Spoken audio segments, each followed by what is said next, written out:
Hey, little birdie, don't feel down. Come and perch on my shoulder. Don't be shy. I'll show you around town. Really? No wonder they never pay attention to me. Forget it.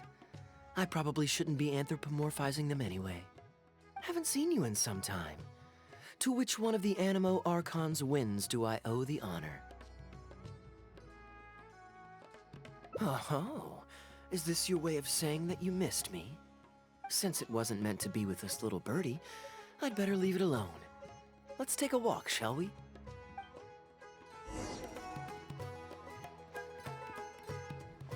If you're wondering why I'm here, Jean's been worrying about trade safety recently. I discovered this when I unwittingly burst into her office to save the day. Another job involving long-distance travel falls to me. I suppose it's my own fault for having such a strong sense of duty.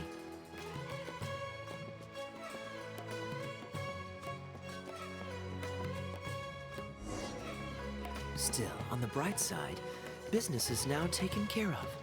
And I have unused travel funds, so I was planning to...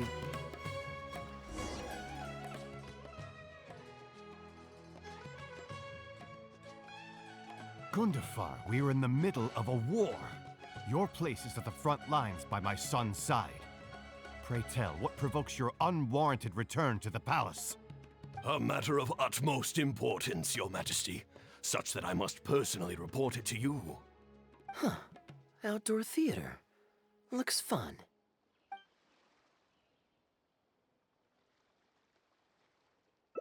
Yes. Here's what I was thinking about the unused funds. Given that the acting Grand Masters saw fit to allocate these funds to my trip in the first place, I think it's my responsibility to make sure that every last mora is put to good use. In other words, what do you say we find a way to spend the remaining budget? Perhaps a fancy meal at a nice restaurant? Or a river cruise that takes in the sights of Sumeru City? Or we could buy a few nice mementos to take home. Hey, no need to put it like that. Let's keep walking. We can consider it some more on the road. The rules of the Knights of Favonius state that any and all expenditures during a business trip are counted as travel expenses. That's more than enough justification to live a little. Of course, with me being here on my own, it was looking like a wasted opportunity. But now that I've run into you, why don't we make this a joint trip? What you see is what we've got. Feel free to look around. You're always so busy. It's high time you gave yourself a proper break. Even the sharpest blade loses its edge if it's always in use. Regular maintenance is essential for reliable performance. And anyway, life is short, so we should make the most of the time we have. Right now is the perfect time to relax and enjoy ourselves. And who knows how many other chances we'll get. So come on, what do you say?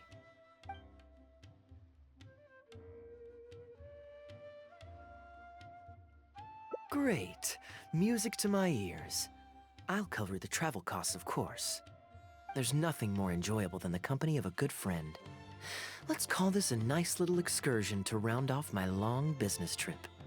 Now, let me think where we should go. I've seen a lot of Sumeru already, so let's go for someplace new. How about Liyue? I'd be heading past there on my way back to Mondstadt anyway, so it's not out of the way. Well, lucky me. I'll hold you to that. Liyue's Ministry of Civil Affairs frequently corresponds with the Knights of Favonius, so the address on their letterhead is one of the few places I'm familiar with. I don't have much luggage, so it won't take me long to pack.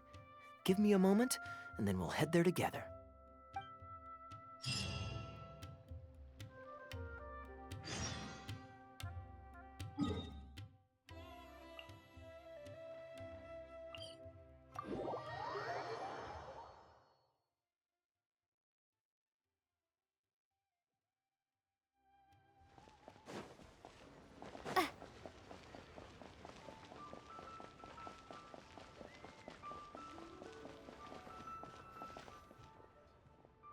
I've heard that there's lots to see and do in Liyue, but I'm sure you're more familiar with the place than I am, so I'll leave the itinerary to you.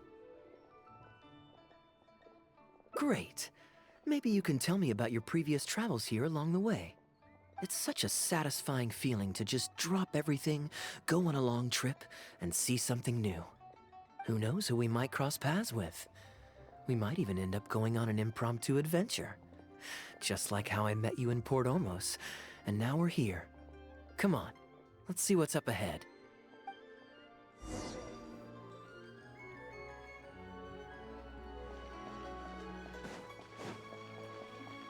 Do you know this shop? It looks pretty nice from the outside. Shall we take a look? Welcome to Mingxing Jewelry. We are a long-established trader of precious stones. Is there anything in particular you're looking for? Let me see. Ah, some nice jewelry you've got here. Maybe I can grab something with a local flavor as a souvenir. What do you think, traveler? See anything that suits my style? I trust your judgment.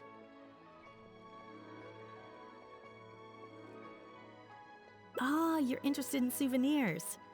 If you're struggling to decide, you might want to consider getting some jade.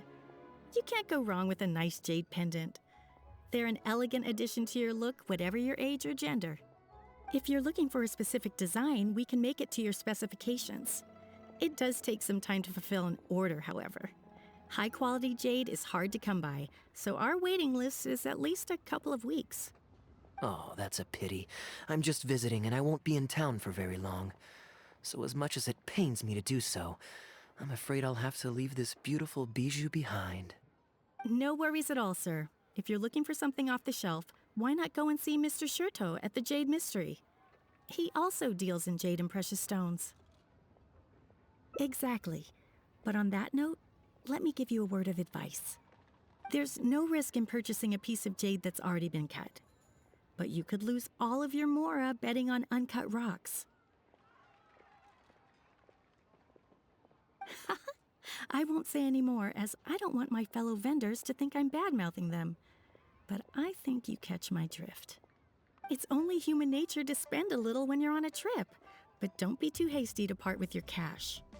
The Ministry of Civil Affairs takes everyone's economic well-being very seriously, and they often send out the Millilith to spread public awareness of well-known scams. As guests here, I'd encourage you to watch out for anyone trying to rip you off. I think that's sound advice wherever you go into that. We appreciate it, boss. Join the Adventurers Guild. You'll have a blast.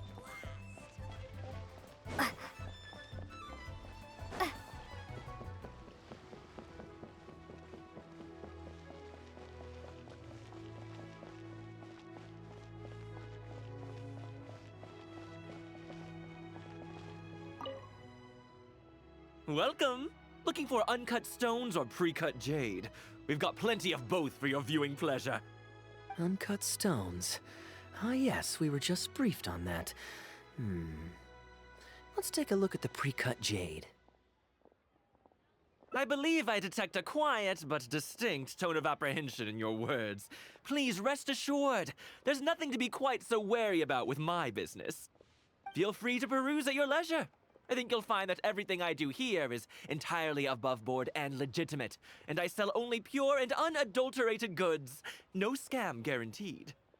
Sure, you can bet on jade and lose if you're unlucky, but that doesn't make it a scam. My terms are clear and transparent, and I only do business with willing customers. What scammer can claim that? Sounds perfectly reasonable. At the end of the day, it doesn't matter how much the vendor is charging. If the customer decides to hand over their money, they're taking the bait of their own free will. Yes, exactly. I'm glad you understand. Although your peculiar phrasing at the end there, you almost make it sound as if I really am scamming people. Anyway, betting on jade is what it is. Feel free to try your luck, but if you can't afford to lose, then it's not for you. We don't need to cause each other any trouble. I'll leave you to browse at your own pace now while I deal with other potential customers. Amber-colored jade would probably make for a good souvenir. Why not? This is a quirky little place. Somehow, I'm inclined to entertain him for a bit. Well, if you're not interested, then I guess we'll pass.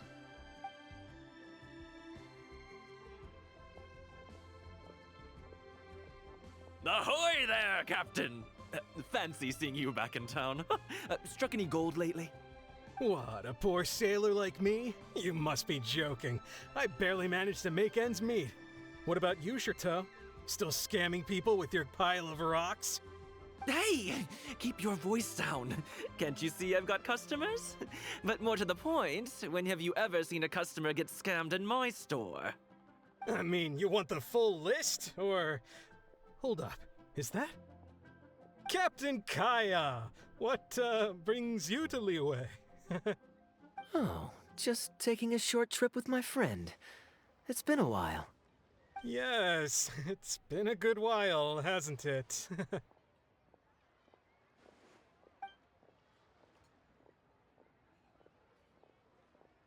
Anywhere you'd recommend I visit while I'm here?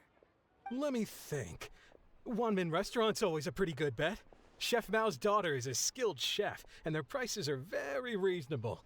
My wife can't get enough of their boiled fish. You could give that a try. And, speaking of my wife, she won't let me forget what a great help you've been to us before. So thank you, on her behalf. Your wife? Ah, yes. How is she doing these days? Keeping well? Very well, thank you. Very well. Anyway, I've got something I need to do down at the South Wharf, so my apologies, Captain Kaeya, but I'd better get going. All right. See you. Ah, I finally remembered who that was. Captain Wu. He runs a transport business between Mondstadt and Liyue. I see. So you went through that whole conversation with no idea who you were talking to. Well, that explains the generic pleasantries and the general awkwardness. Old Wu's usually quite the chatterbox, so it's very unusual for him to just take off mid-conversation. How exactly do you two know each other anyway? An educated guess. Yes, you could put it like that. It's pretty straightforward, honestly. The captain was making a delivery to Mondstadt when his ship sprang a leak. He overexerted himself fixing it and keeping the cargo dry, and ended up passing out from exhaustion. I took him to Mondstadt to recover. Well, it still seems strange to me. Sure, he's hardly the most charming conversationalist, and he's also mighty stubborn, but all of us know Old Wu is an honest and kind-hearted man. His eldest was once playing on that big rock over there when he took a tumble and injured himself. I helped to patch the kid up, and the next day, Old Wu was here to buy a couple of uncut stones. I'm just surprised he was so quick to excuse himself, that's all. Normally, he's the kind of guy who, if you run into him on the street and he owes you a favor, he'll grab you by the hand and thank you profusely until you ask him to stop. Well, stubborn I can believe. Someone had drilled a gaping hole in his ship, and the water was coming in fast. How he managed to make it all the way to Mondstadt, not to mention with his cargo intact, I have no idea. Someone drilled a hole in his ship? Oh dear. It must have been one of the less savory captains out there trying to sabotage his business so they can squeeze their way into the market. When competition is stiff, sometimes things get ugly. It's the way of the world, unfortunately. His line of work isn't easy. The poor fellow usually has to set sail before the break of dawn. He's been loitering around a lot these past few weeks, though. I thought maybe he'd come into some Mora. Competition is fierce these days, and there's not a lot of Mora to be made in shipping. So every day he stays idle is another negative in the books. I do wonder what's gotten into him. Anyway, I digress. We merchants protect our goods like our own lives, so who knows? Maybe he had some important cargo to see to. Either way, good sir, don't mind him. I am an upstanding member of the Knights of Favonius, after all. Just look me in the eyes. Don't you find me trustworthy? Since you asked about recommendations earlier, you're here from Mondstadt, yes? Might I suggest the tea house is somewhere to rest your legs? If memory serves, they're just about to retell the tale of Bravebeard the Valiant from the top. Why not pay them a visit? Huh. Sounds interesting enough. Let's check it out.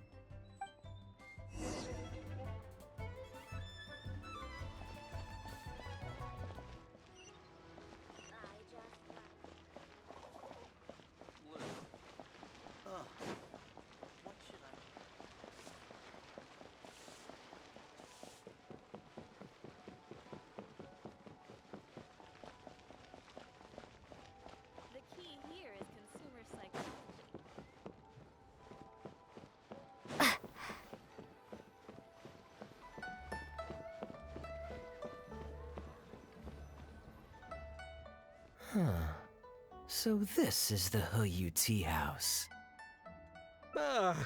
We meet again, Captain Kaeya. What a coincidence. Twice in one day. Oh, that didn't take me long, and I ran the whole way. Woo, weren't you just at Wanwen Bookhouse buying a book for your daughter? What's this talk about the wharf? Shh, just leave it be, Aunt Jong. There's no need to embarrass him right in front of everyone else. I take it that you two aren't from around these parts. I'm a caravan guard by trade, and meeting people from all over the world is one of the main perks of the job for me. Why don't you join my table so we can get to know each other? Oh, seems like the tea house is the place to be in Liyue. Feels like I'm back in the angel share. Did you manage to get something for your daughter just now, Captain Wu? Yes, thank you. If it weren't for you, Captain Kaeya, she might not have even made it into this world. I'm so lost, Woo. What's the story here? Your wife's originally from Mondstadt, isn't she? Did you run into Captain Kaeya when you were there on business, or when you were visiting the in-laws? The latter. Oh, this is so humiliating. Anyway, back when my wife was pregnant, we were taking a trip to Mondstadt to visit her parents this one time, when we were mugged by a group of treasure hoarders near Dawn Winery. Oh, that sounds awful. Were either of you hurt? I mean, he's still here, and he's still got all his limbs, so they can't have roughed him up too bad. I'm guessing Captain Kaeya stepped in before they could do either of you any serious harm, huh? Yes, he did. Thankfully, he heard my wife crying for help and drove them away. My wife was injured and quite shaken up by the ordeal, so he took her to the winery and asked them to look after her. So what happened to you? Where did you disappear to? I was in the water. Huh? What did you jump in the water for? You know they can still get you in there, right? No, that's not... They threw me into the water and, stripped me of all my clothes. They did what? Did they have a weird fetish or something? Stripping a sailor naked and throwing him into the water.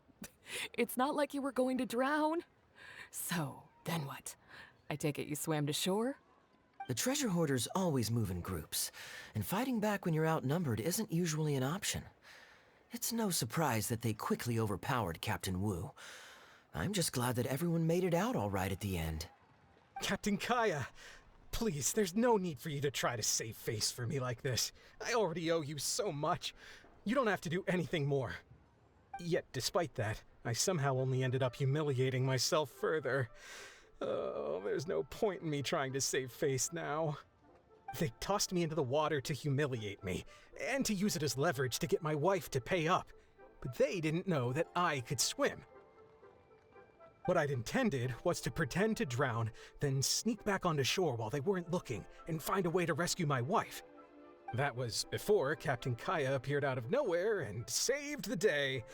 So then I figured I'd get out of the water, get dressed, and catch up with you. But God knows what they did with my clothes. I couldn't find them anywhere. By the time I gave up looking for them, you were most of the way to the winery, so I had to run after you with nary a thing on myself. Outrageous! So, what happened next? I made it to the winery, but the maids noticed me first, and they called the Lord of the Manor out to give me the beating the treasure hoarders never got around to. After my wife recovered consciousness, she had to have a long talk with the young lord to explain everything. He then escorted us both safely to Stonegate. Oh, Woo, I'm sorry, but...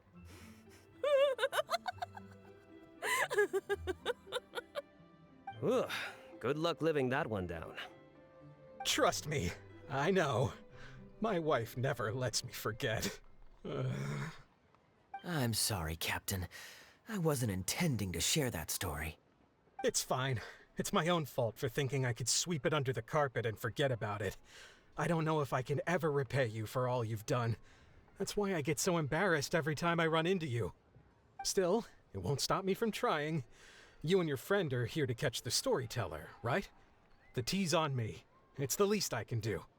In fact, they do serve some food here, too, but it's not the best. Okay, let me run and get some fruit to share. I'll be right back.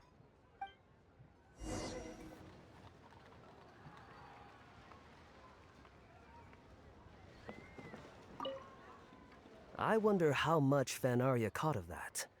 Old Wu really has no filter, does he?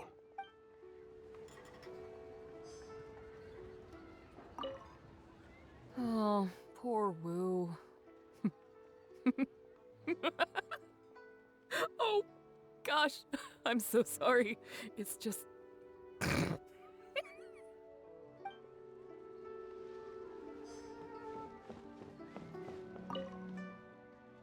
He really didn't have to share all the details of that story, but since he didn't seem to mind, I wasn't about to stop him. I did actually forget at first, but once he brought up his daughter, the memory of his naked escapades came flooding back. D-Luke thought some pervert was harassing the maids. He charged straight out the door, great sword in hand and raring to go.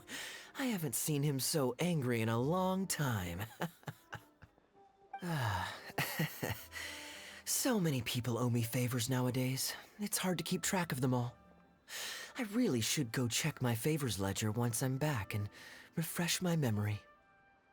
Hey, you didn't think I was being serious, did you? Do I really strike you as the kind of person to keep track of favors in a notebook? I just helped the guy out on a couple of occasions because I happened to be in the right place at the right time. I have no intention of asking him to do anything for me in return. At least, not so far. I'm back with fruit. Please help yourselves, everyone. My treat. Thank you. Oh, don't mention it. It's just a few fruits, nothing extravagant. Once my new pharmaceutical business takes off and I have more to spare, I'll get you a proper thank you gift and send it to the Knights of Favonius. Pharmaceutical business. So you found a new career? No more shipping? Shipping's impossible work nowadays. There's too much competition and the margins are too small. So I've decided to switch gears. I'm going to become a partner of Boo Boo Pharmacy and provide funding for a brand new medication they're producing. It's specially formulated to treat seasonal joint and limb pain.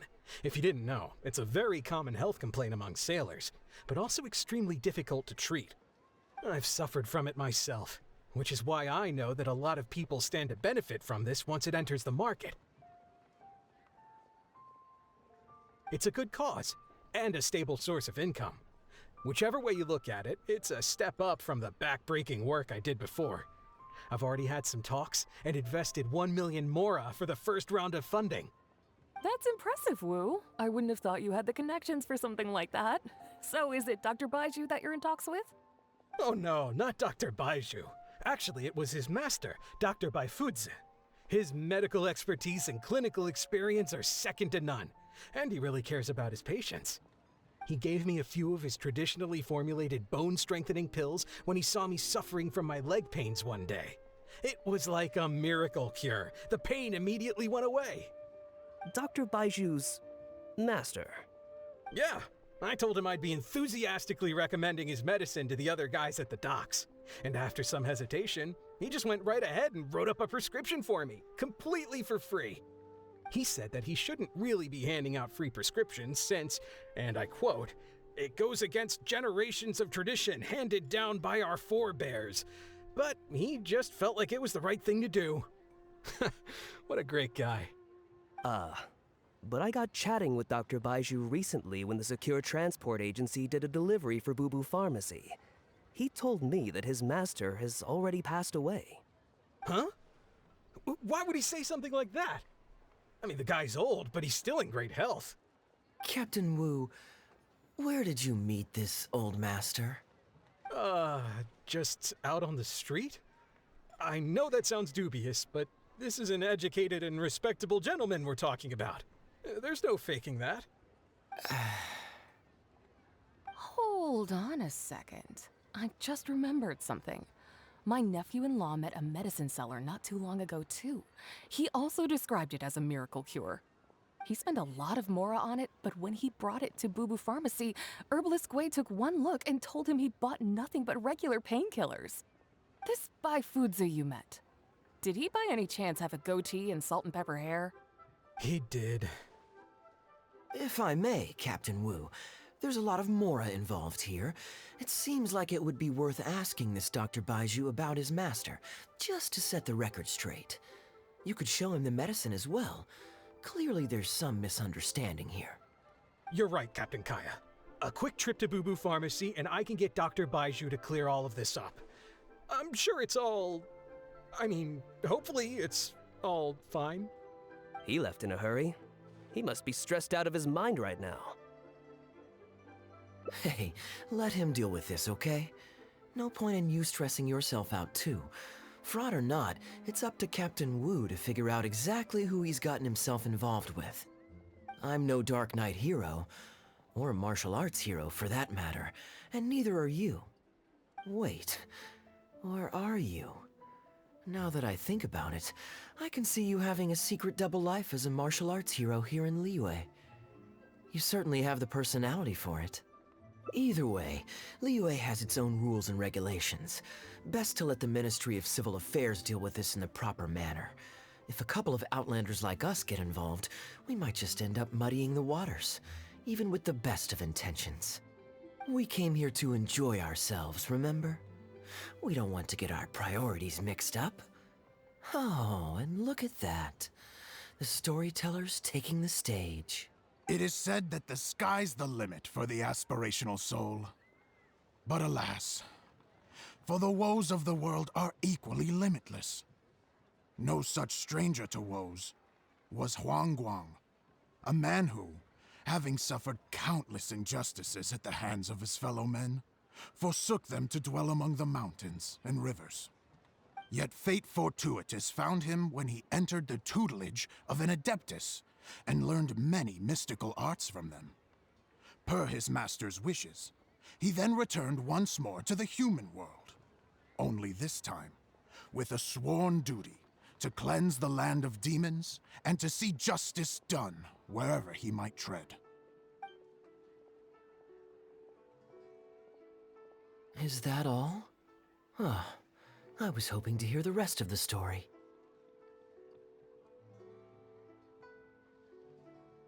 It was all right. I suppose the hero always has to sacrifice himself to save others, and it does make for some good storytelling, but it leaves you wondering how he really feels about the whole thing. Did he ever have second thoughts?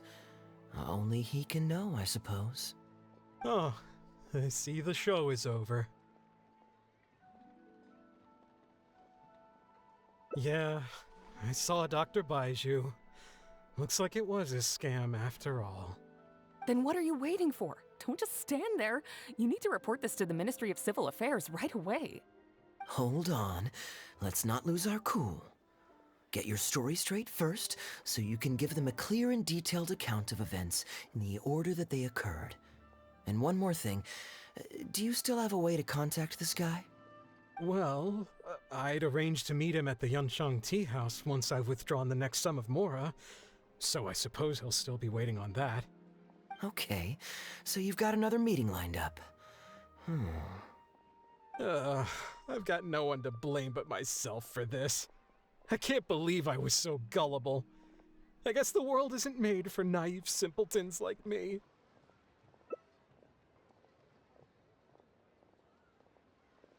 Young lady, you're a good person, and I'm touched by your words of comfort.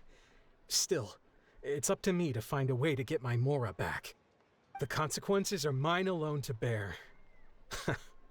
At my age, I'm sure I should be comforting the young with words of wisdom rather than the other way around.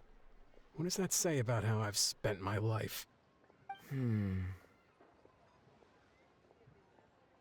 It's obvious, isn't it? He needs to report the case to the Ministry of Civil Affairs. Come with me. The key here is consumer psychology.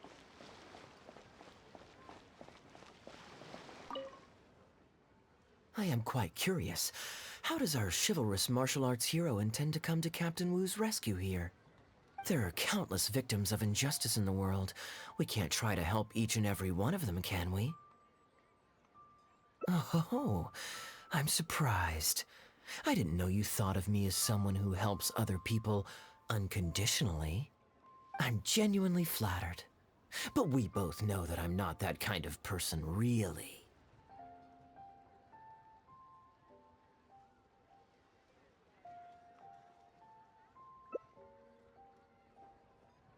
Your logic is very straightforward, and quite endearing in its simplicity. But I like how you think. So I'll indulge your martial arts hero aspirations for now.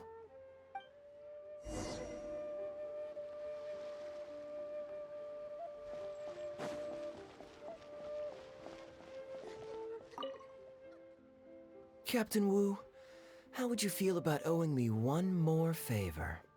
I'm sorry, Captain Kaeya? Let's say, hypothetically speaking, I found a way to recover your Mora that would leave the man who defrauded you feeling angry and frustrated, but give him no way to get back at you. If it could be done, and the only cost was owing me yet another favor, what would you say? What exactly are you getting at? The Traveler here is adamant that you should ask me for another favor. Personally, I blame the storyteller. After the inspiring tale of Bravebeard, she's all gung-ho about playing hero and righting this injustice once and for all.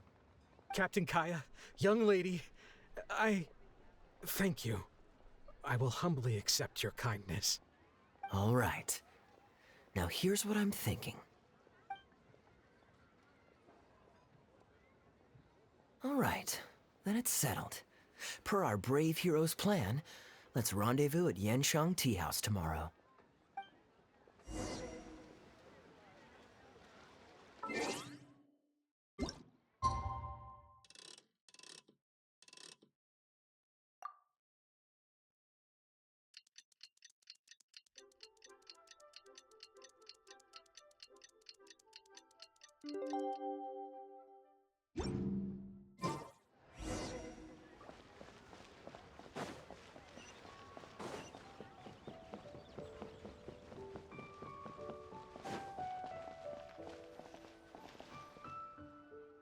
Ah, you're here. Good. I'll head upstairs first, and you join me in a bit. You've got nothing to worry about. As long as this lucky coin's in my hands, it'll do as it's told. Before I toss the coin, I'll get our guy to bet heads or tails. Then it's your turn to bet. Now remember, if I touch my chin, you bet heads. If I touch my forehead, you go for tails.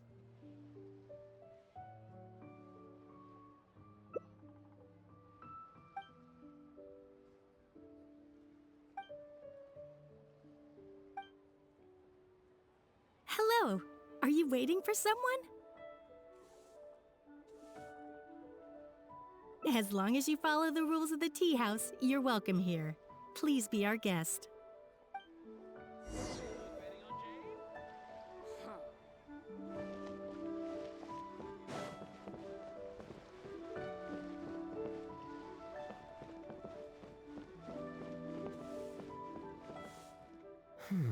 From the way you describe it, Liyue does sound like an attractive place to settle.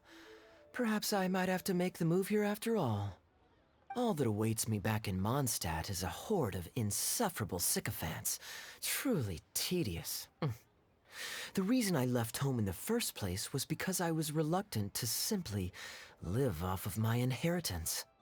I understand.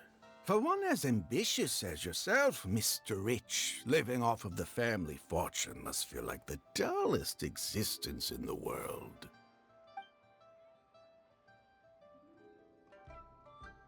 What are you doing? It's common courtesy to introduce yourself. Can't you see we got here first? They're running out of tables, huh? Looks like this location's getting too small for them. Very well, I'll make an exception for you this one time. Let's hope the tea, at least, won't disappoint me. So, my friend, what's your name?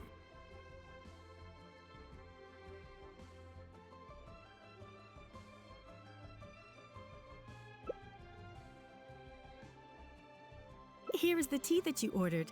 Please enjoy. Ugh, this tea is... never mind.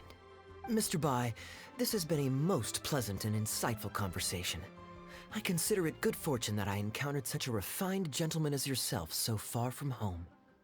Please allow me to pay for the tea. Yes, good fortune indeed.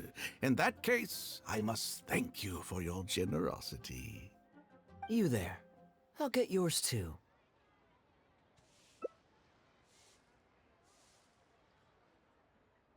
Oh, you can't tell? My family's lived in Mondstadt for generations. I got bored sitting around at home and decided to set off on a journey to expand my horizons. The sights of Liyue Harbor are rather spectacular. I've half a mind to buy a waterfront property here so I can come vacationing every year. That would be quite nice. If the family would spare me a little loose change, I could even invest in an antique shop or two so I have something to do during the day. And the point of life is to enjoy yourself. If something makes me happy, it's worth every mora. Mr. Rich, just to clarify, that's quite a large sum of mora as far as the common woman is concerned.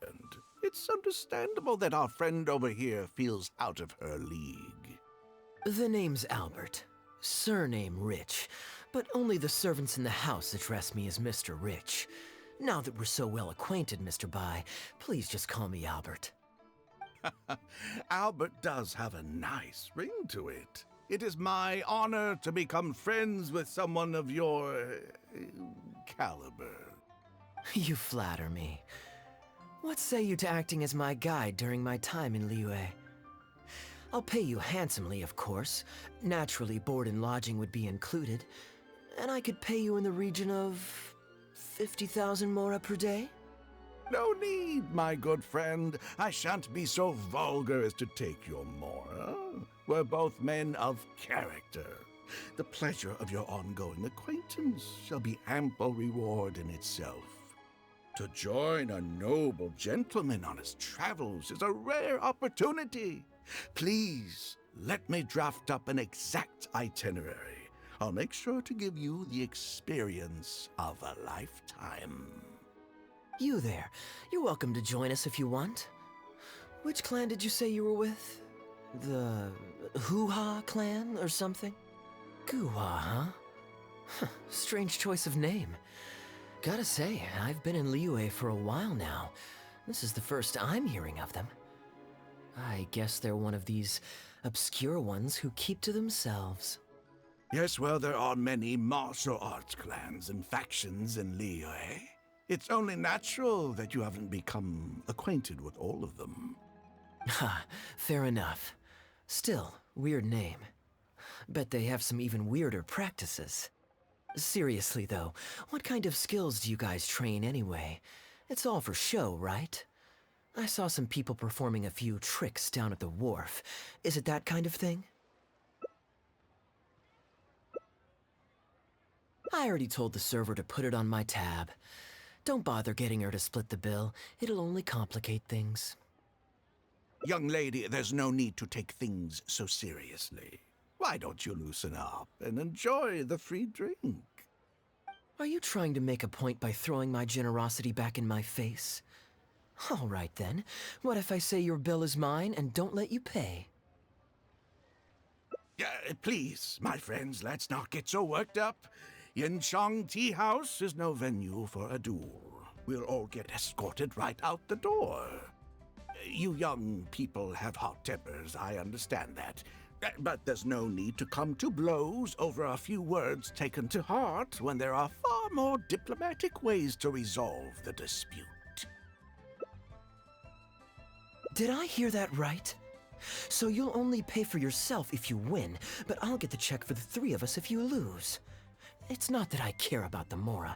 After all, I offered to pay for everyone's drinks in the first place. No, what I find truly absurd is your refusal to play fair. I demand that you also pay for three if you win. Fine. You can have your apology if you win, but on one condition. We'll do the best of three, and the winner pays for the table. Well, as long as you're no longer raring to fight, peace begets wealth, as the elders used to say. Why do you join us, Mr. Bai? Let's entertain this gal for a sec. We don't want her to think you're stingy. But I wasn't even a part of your argument. What are you trying to say, Mr. Bai? Whose side are you on here? Of course, I'm on, And anyway, it's no big deal if you win. It's just a few cups of tea after all, so you can just take it from your fees as my guide. All right then. I suppose it's not all that different from the dice gambling games I used to play in my youth. If it's just for a few drinks, you can count me in. All right, now we're talking. Okay, now that we've agreed on the rules, how should we do this coin toss? After all, a Mora coin looks the same on both sides. Well, that should be simple enough. Here, I'll take this coin and ask the counter to draw a line on one side. You two can wait for me. Young lady, I can see that you haven't spent many years in the real world. You take everything far too personally. I, too, only met this Mondstadt millionaire by complete chance today, but we're getting along just fine. I actually came here to meet with a business partner to count the cash from 2 recent investments when this gentleman struck up a conversation with me. In the real world, you've got to keep up appearances. There's no need to offend the rich. After all, if you keep them happy, you can probably make some more off of them, too. You young people are much too impulsive. It pays to keep a level head. Just so we're clear, let's say the marked side is heads and the unmarked side is tails. Everyone has to pick a side before the coin toss. Oh, and no takebacks. We should also take turns tossing the coin. Sounds fair to me. Why don't you do the first toss, Albert? All right then, I'll start us off. Here we... Oh, wait, I nearly forgot to collect everyone's bets. Mr. Bai, heads or tails? I suppose the choice is arbitrary since it's a 50-50 chance. I'll go with tails. Let me think. I'll also go with tails. What about you, heads or tails?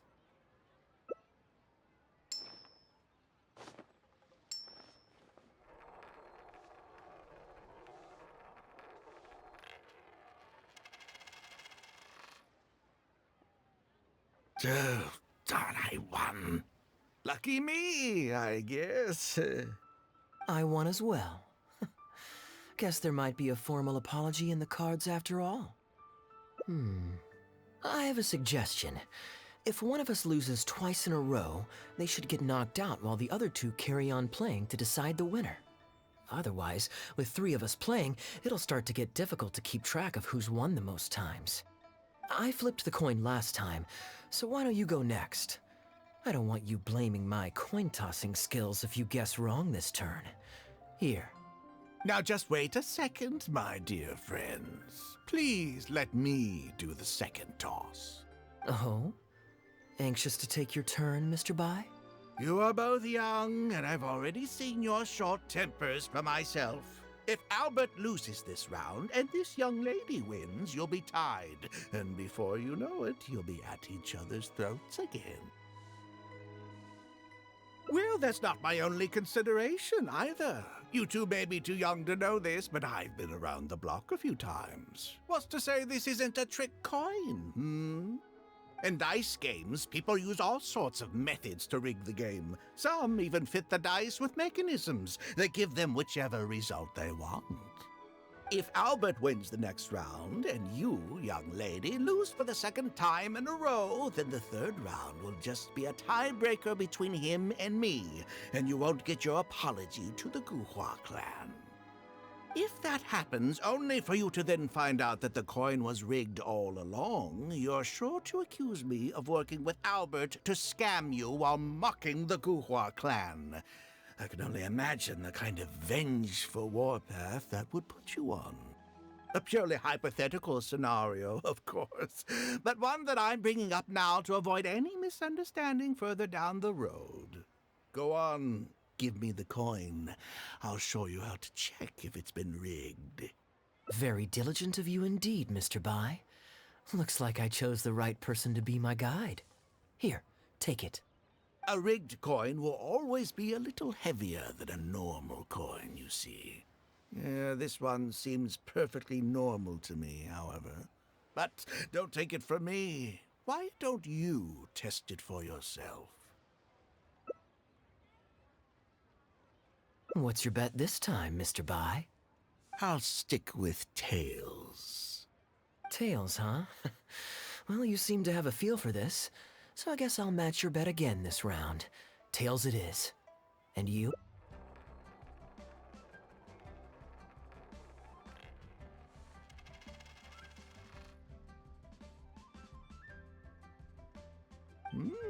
Well, my luck's still just about holding out. The three of us are now tied, so no one drops out. Certainly better than Albert and I going head-to-head in the final round. Well, here you go. What'll it be, Mr. Bai? It's a tough decision this time. That's what makes it fun, isn't it? Anyway, there's no need to stress. What's the cost of a few cups of tea compared to 50,000 I'll be paying you every day? You make a good point. All right, I'll take heads. Okay, and now it's my turn to guess. Not that the outcome matters either way to me. I won't even notice the more is gone. Whatever, I'll take tails.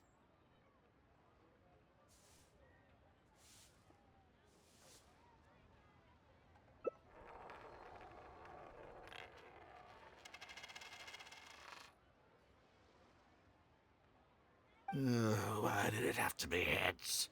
This whole thing started because you two got into a spat, and now I'm the one that has to foot the bill. What say you to another round? Sure, why not? I'm having fun. I can go for as many rounds as you want. What a miserly person. Do as you please. The two of us can play. But, Albert, all the fun of gambling is in the stakes involved. What say you to throwing a little loose change into the pot? Oh, come on now. No need to walk on eggshells here. Let's keep it simple, shall we? If you guess right, I pick up the tab. But if you guess wrong, I'm afraid it's still on you. Sure. That's exactly what I was thinking. Well, here's the coin. You can toss first. I'll take heads. I'll choose... Wouldn't it defeat the whole purpose of betting if you guessed the same as me? This is a two-person game now. Surely one of us has to guess heads and the other tails. All right.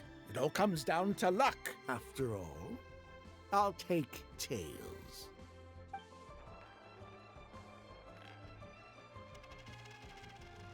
Ooh, looks like Rex Lapis has smiled upon me today after all.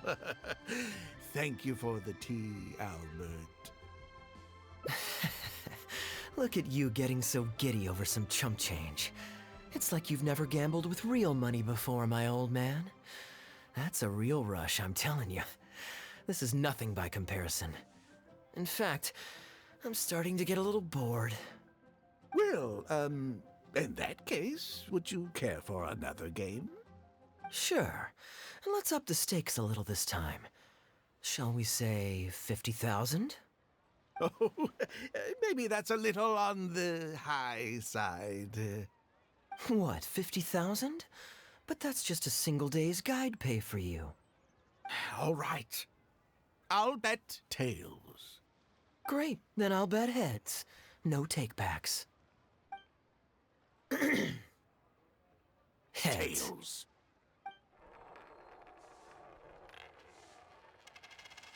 Oh, how unfortunate. I shouldn't have gotten greedy.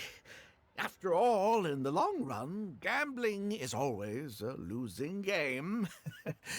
50,000 more. My goodness. Albert, I'm terribly sorry, but as it happens, I forgot to bring my coin purse with me today. Could you perhaps take this 50,000 out of my guide fees? Call it an advance payment. That would make us even. Advance payment? Sorry, I'm afraid that's not my style. It'll have to be cash. This day, just getting better and better. Well, so be it. 50,000. Let me see what cash I have on me.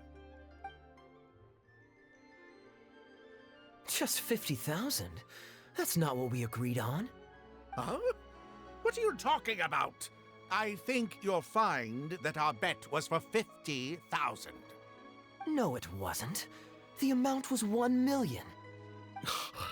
1 million? Are you insane? Come on now, Albert. Be serious. 1 million here and 1 million there might be all fun and games to you rich types, but to ordinary folk like myself, this is no laughing matter. I'm being perfectly serious. I know what I said, and what I said was 1 million mora. You're lying through your teeth. Hey, young lady, you tell him. Did you hear him say 1 million at any point during our bet? Huh? What the? I'm not deaf, you know. I swear I heard 50,000. Wait. Oh, I see. You two are in this together. I never met either of you before today, and out of nowhere you suddenly roped me into betting over a coin toss, and now you're accusing me of owing you 1 million mora. Huh? Do you have any idea who you're trying to cheat? I know all the tricks in the book. I can't believe a couple of beginners like you managed to get this far. Well, don't you try to celebrate just yet. You amateurs have a lot to learn about the art of the con. Do you really think that nobody else will have heard all the commotion we just made? All I need is one witness, and this little scheme of yours falls apart. Frauds! Frauds, I say! These two kids are trying to scam me out of my hard-earned mora! Hostess! Oh, hostess, come quickly! How pathetic. What is going on here? If you can't abide by our rules, you're not welcome at Yenshang Tea House. I don't care what the issue is. You don't get to make a racket like that in here. Halberd! Fang! Wait, don't throw me out! These two con artists are trying to steal my mora. You can't let them get away with it. Well, let's take this somewhere else. I don't want any of you disturbing the other guests.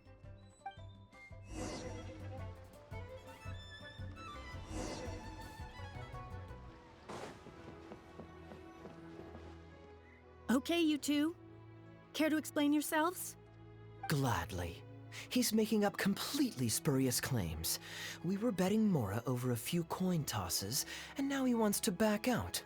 In the land of contracts, of all places. He won 250,000 from me, then another 800,000 from the both of us. Now he's refusing to pay up the measly 50,000 that he lost in the final round. Okay, so after settling up, a total of 1 million mora should have changed hands. Sounds plausible enough. Oh, it's a complete pack of lies. Hostess, if you don't believe me, ask anyone else in the tea house. These kids were so loud. I guarantee you everybody in that room knows the true story. Sorry to interrupt you all, but you're witnesses to the situation here. Is what Mr. Bai says true? Oh, thank goodness you're finally here. What took you so long? That old guy's been bragging about the mora he's won so loudly, I'm surprised the whole street didn't hear him. I was about to report him to the Ministry of Civil Affairs. Leave me out of this. I want nothing to do with gamblers and scammers. Please, just bring me my check. Our new owner laid down the law not too long ago. We turn a blind eye towards casual games of dice, but there is zero tolerance for any explicit gambling with real Mora. Return any winnings to the party you took them from, and we'll say that none of this ever happened. Otherwise, I'll have to bring in the Millilith, and I can assure you that they take a more hard line on this kind of thing than we do. Why should I have to give them any Mora? I don't have any Mora on me. Oh, but I think you do. 2 investments, was it? One of them to the tune of exactly 1 million as it happens. Oh, and don't forget you still need to pay the tab. You... Wait. How did you... Halberd! Fang! There's a gentleman here that I'd really like you to meet. Please, please don't. I'll pay, all right? This was never your Mora to begin with. We'll be returning it to its rightful owner now.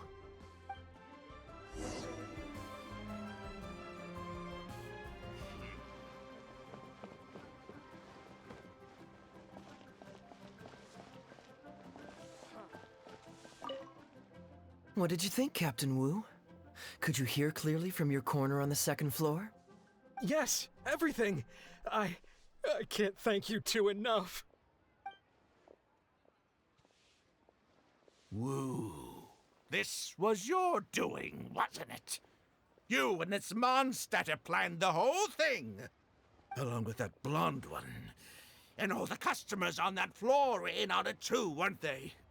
I know where you live, and I know what your wife looks like, and your pretty little daughter, too. You crossed the wrong man today. Who'd be scared of a crook like you? I'll take you on any day of the week. Well, let's see how long that false bravado of yours will last. Oh, look at that. He figured it out. Guess he's not as dumb as we thought. Don't you two get cocky either. Just you wait. I will hunt you down. My apologies for having to leave this question until you'd vacated the premises, but I couldn't have things escalate inside the tea house. I hope you can understand our position. I noticed that all the guests on the 2nd floor were present before you took your seats, then left almost immediately after you did. Would I be correct in saying you were looking to set this man up? Wait, so you saw through it right away? Under normal circumstances, we would never tolerate a scheme like this taking place on our grounds, as it risks damaging our owner's reputation. However, I understand that our owner holds the Traveler in high regard, and must have good reasons for their actions. Still, I would appreciate an explanation, if only so that I can answer to the owner. Ah, as I thought. When you're operating on someone else's turf, you run the risk of clashing with the master of the house. Thankfully, we considered that possibility before going ahead with our plan. Over to you, brave hero. You're the one with the connections in Liyue. It's your time to shine. Okay, I understand the situation now. It goes without saying that I have no wish to stand in the way of your chivalrous deeds. I'll report everything you told me to our owner. Well, Captain Wu, remember what I promised you? What do you think? Angry and frustrated enough for you? Excuse me, coming through. Is this the Mr. Bai you reported to us? Yes, that's him all right. The one who scammed Captain Wu. Wait! Where's your evidence, And Wu, you've already recovered your Mora. I don't deserve to be punished twice for the same crime. You can't talk your way out of this one. You're already suspected of defrauding multiple victims out of smaller amounts, and the combined total meets the threshold for a conviction. If it turns out you're guilty in this case too, it'll only add to your sentence. Does the plaintiff have any witnesses? If so, we'd really appreciate if they could come with us and provide a testimony. You got tangled up in this too, huh? In that case, please come with me. Your witness statements will play a crucial role in helping to move this case forward. Don't worry, we won't take up too much of your time. And you, sir, can stop twiddling your thumbs. You're coming with us too. Hey, keep your hands off me. I'll cooperate. Stop manhandling me.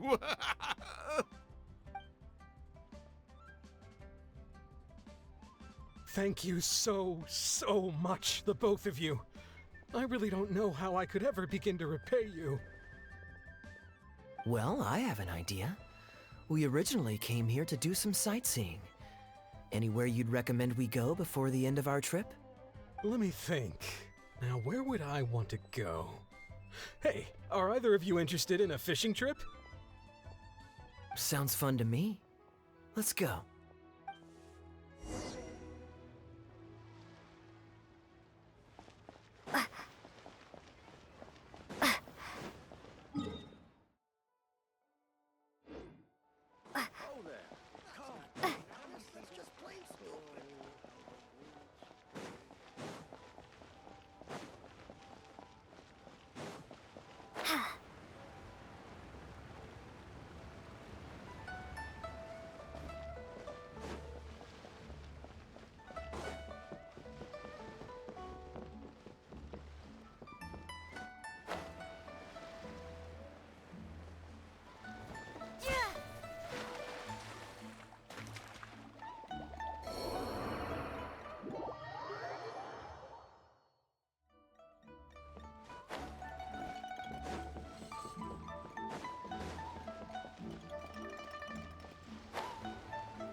Well, this was certainly an eventful end to my trip.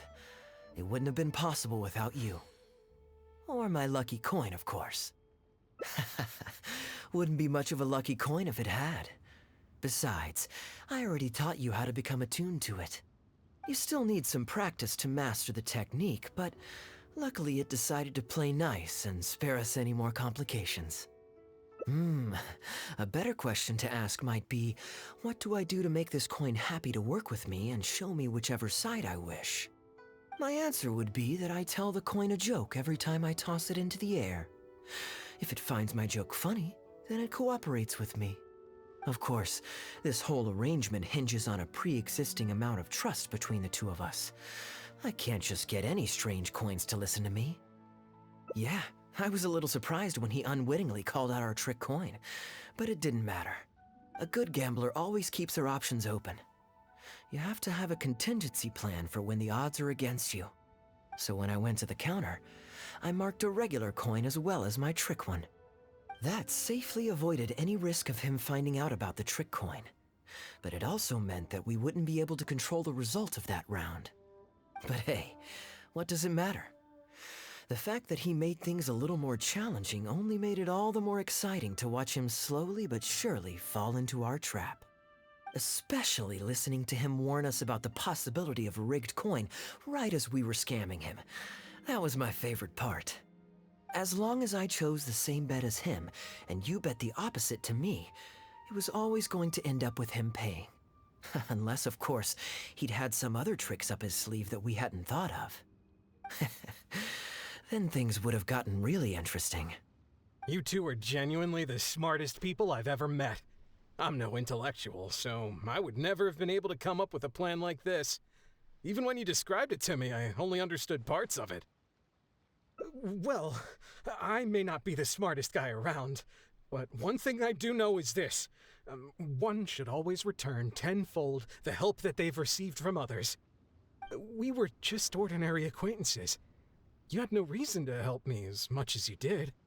If there's anything I can ever do for you in the future, anything at all, please let me know. You can always count on me. I guarantee it. Oh? You seem agitated. Are you worried about owing me yet another favor? There are two kinds of people who owe me favors. One is my friends, and the other my informants. My informants have to fulfill whatever requests I make of them, no questions asked. The question is, which kind of person do you want to be? Ah, and you're torn again. Too afraid to ask to be my friend, but also daunted by the dangers inherent in becoming my informant. Well, it's okay, because I just thought of a fun and easy way to get us out of this impasse. Let's do a coin toss. This is the regular coin I prepared for the contingency plan when I was borrowing a pen from the bar. Not the lucky one that does what I tell it to. If it's heads, we're friends. But if it's tails, you're at my beck and call. May the Lord of Geo decide. So, was it heads or tails? What do you think? What does your heart tell you? I understand now. You have my most sincere gratitude. No, that's a little too formal. What I'm trying to say is, here, your fishing rods, my friends.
Gundafar, we're in the middle of a war. A matter of utmost Huh. Outdoor theater. Looks fun. Actually, yes. I saw some guards do a musical performance when I was traveling with their caravan in Sumeru. They were desert dwellers. So are these actors. And I think I actually recognize one of them. Come on, let's go watch.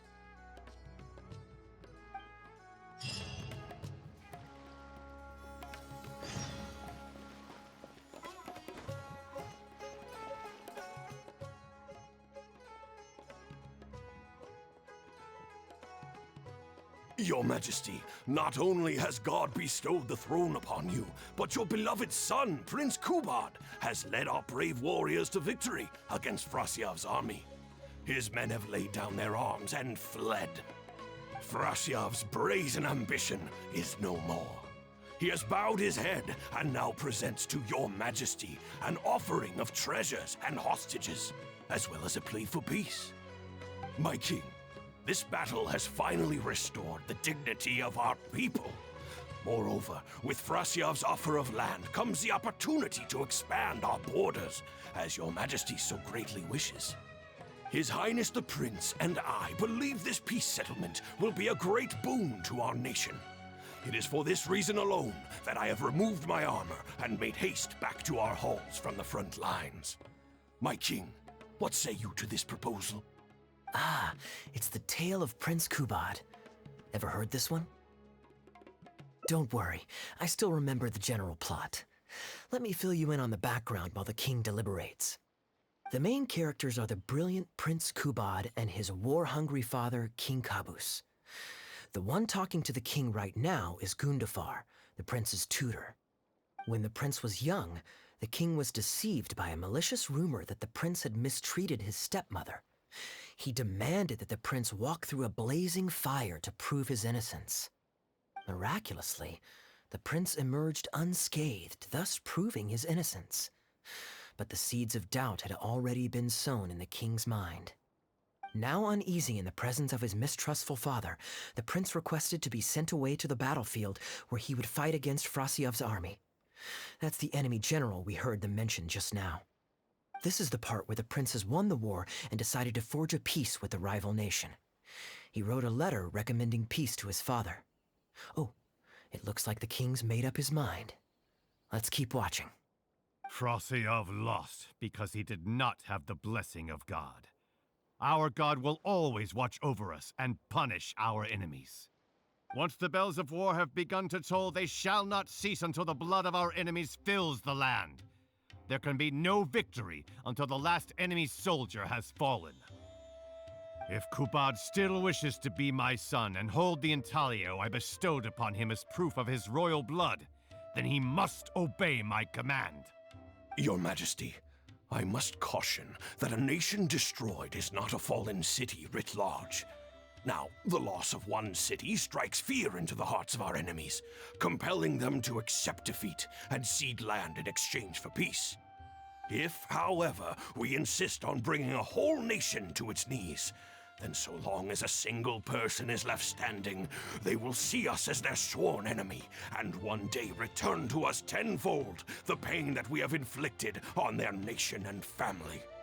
My king, a people is to their nation as wild grass to the open prairie. Though we burn down the whole field and spare not one blade of grass, roots continue to grow unseen beneath the surface. Come the spring, it is all but inevitable that fresh green shoots will rise up from the ashes. Cease, Gundafar. Your mind grows dull in your old age, filled with naive delusions. We shall have no more need of you on the battlefield.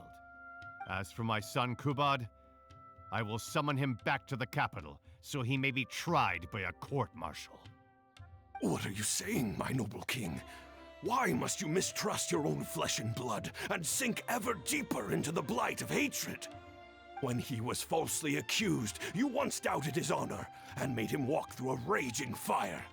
Did he not prove himself worthy by emerging unharmed from the flames?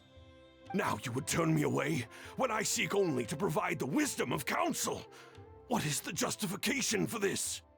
The justification is that my word, not yours, is the law of the land.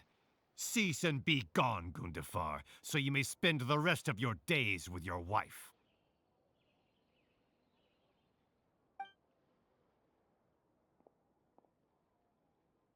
What has become of the king that I served with my life? Fanaticism has robbed him of all reason and wisdom. Peace is surely the most favorable path for our nation, yet he refuses to accept it. I must think of a way to seize control of the army back from the hands of my wayward son, that they might continue the fight to the end. Perhaps the first task should be this. I shall send a loyal contingent of warriors to eliminate Frosyav and the hostages he has sent to our palace. Brilliant acting, Darbil. I saw you approaching us in the middle of the scene. I was worried that my performance would be subpar and you'd think I was just making a fool of myself. Not at all. Far from it. Actually, let me introduce you. This is Darbil, the actor for King Caboose. When we first got to know each other, he was still a guard for one of the merchant caravans. Seems like he's now made the switch to full-time acting. Nice to meet you. Any friend of Kaeya's is a friend of mine. To be perfectly honest, I wasn't making all that much as a mercenary. It felt right to me to get away from the danger and live a more stable life. I was already pretty good at telling stories, so I just recruited a few friends and started performing shows all over the country. Full disclosure, we had to put this little stage together using whatever wood and cloth we could borrow. It's really low budget. Anyway, we're all good enough at acting to get through the motions, but none of us are any good at coming up with a script. Everything we tried to write just sounded off somehow. So I got a student from the academia to adapt an old story I knew to make it more appealing to our audience. What do you think? Passable? I could tell that you've had someone tighten up the lines. They turned out very nicely. That's good. Well, as you can see, even now, we still don't have much of an audience. Don't suppose you'd be interested to see the rest of the show? Sure, why not? I don't have anything pressing lined up. And I don't think the Traveler does either. Tickets for 2, please. How much would that be? There's no need for tickets. You could just get some food from Jafar Tavern. We've worked out an arrangement with them. We've actually found a sponsor for this performance, too. He's not too happy about the poor turnout, though. I doubt we'll be able to keep him for the next performance. A real pity. But what can you do, huh? Darbil Asgar still hasn't shown up for the next scene. We should get his costume and sword out so they'll be ready to go the moment he gets here. My apologies. I have to get ready for the upcoming scene. I'll see you from the stage.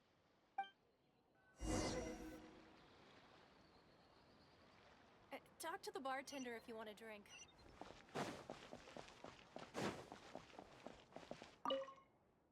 Would you two like to order some food? What can I get you? If you're looking for recommendations, today's special is the tandoori roast chicken. Ah, bear with us a moment. We're just going to take a look at the menu. I was at Port Ormos discussing some business opportunities, and some crook was trying to pull a fast one on me. Darbil took pity on me and politely asked him to make himself scarce. He's a good guy. A decent storyteller, too. Quite an interesting character. There's a lot of fun to be had if you hang around interesting people doing interesting things. Especially if you're in the company of an interesting friend.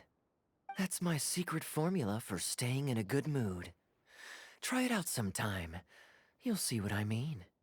Thanks for waiting. We're ready to order now. We'll take you up on that tandoori roast chicken. And let's throw in some desserts, too. One each of the rose custard, that tulumba, and the patisara pudding, please. That should see us through the show.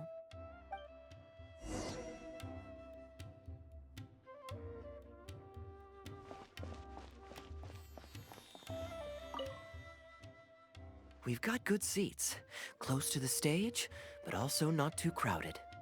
We can watch the show as we eat. If I remember correctly, the next scene should focus on the prince. But I won't spoil it for you. You have to experience it for yourself. You could say that. It's always stayed with me because it's hammered home a cruel but realistic truth. People do not choose where and when to be born. Yet the circumstances of their birth define the choices that they will have for the rest of their life. Here you are. The check's on the table, too. Just call me over when you're ready to settle up. No need. I'll pay up front. Here. Keep the change. Thank you, sir. Oh, but this is too generous. Call it a token of my gratitude for the excellent service. The food all smells wonderful, too. So please pass my compliments to the chef. Thank you so much, sir. Let's dig in, traveler. Hey, Kaeya. I'm so sorry, but the actor who plays the prince has run into some difficulties and won't be able to make it. We can't do the rest of the show without him, so I'm really, really sorry, but we'll have to call the show right here. Ooh, that would be fun. I wouldn't say no. Darbil, would you lose any income if I were to mess this up? Not really. I mean, there's not much of an audience here anyway. I wouldn't want to take too much of your time, though. Don't worry about that. I like to be spontaneous now and then. Spice things up a little. Let me think. Well, you already know the story, so you just need to memorize a few lines. Ha! You know what? This might actually work. Wait, but Kubad has a specific costume he's supposed to wear, and there's no way you'd fit into it. Switching actors is one thing, but wearing street clothes on stage would really ruin the immersion. Yeah, I don't think this is gonna work. Well, good thing that I've actually got a costume with me. It goes pretty well with your stage, too. You're kidding. Can you show it to me? Sure. If you can show me the way to your changing room? It's in the restaurant. Follow me.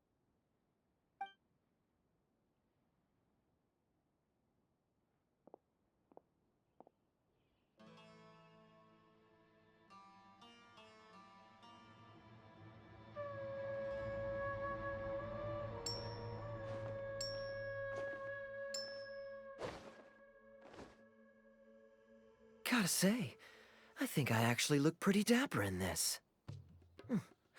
It's a pity I don't have many opportunities to wear it in public. Uh-oh, not a fan of me as a prince? I'll have to act my heart out so you'll be too dazzled to make any digs. Kaeya, here's your script for the next scene. It's not too long, but you also don't have very long to prepare. Do you think you can memorize your lines in time? Only one way to find out. Okay, I think we've covered all your lines and movements on stage. You haven't had long to prepare, so don't worry about forgetting your lines. We'll remind you. All right. I'm good to go. Great. Then let's get this show on the road.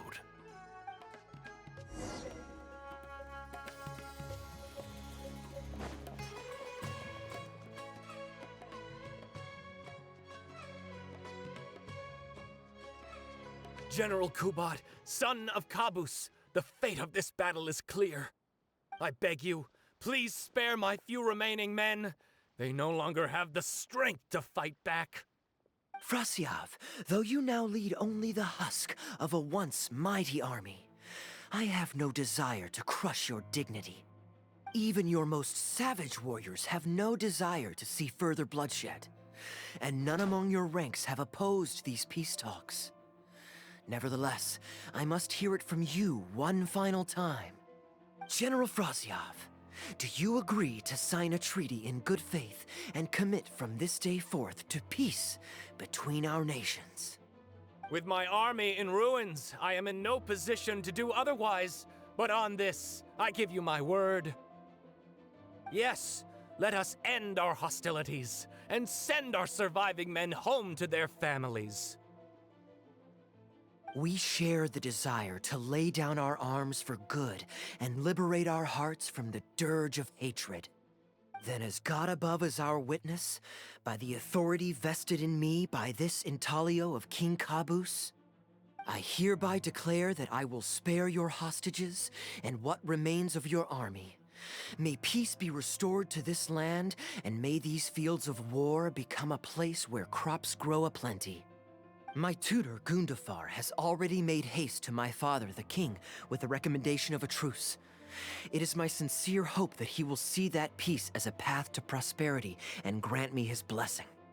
Prince Kubad, your name is renowned throughout your land and ours. I will place my hope in your words. One will find on a battlefield no master of ceremonies, nor the paper on which a treaty may be signed. In their absence, let us raise our weapons and swear an oath. I, Kubad, son of Kabus, hereby pledge protection to you and all of your kin. May the oceans be stained red with my blood if I am ever to renounce this oath. Wow, your friend is so dreamy. He's not a real prince by any chance, is he? Hey, Rishana, you don't want to miss this. The good-looking guy who left that huge tip is acting on stage with Darbel's troupe. Darbel's one lucky man. I return, Your Highness. I hope I'm not too late. Have you already promised peace to Frasyav? Nay, I am not so rash as to preempt my father's blessing. I promised only what I could so far, the safety of his kin. My child, I must share with you the gravest news. Kabus has become blinded by fanaticism and hatred, and will stop at nothing to vanquish every last man under Frasyav's lead. How can this be? You mean to say that my father has rejected our proposal for peace? He has indeed.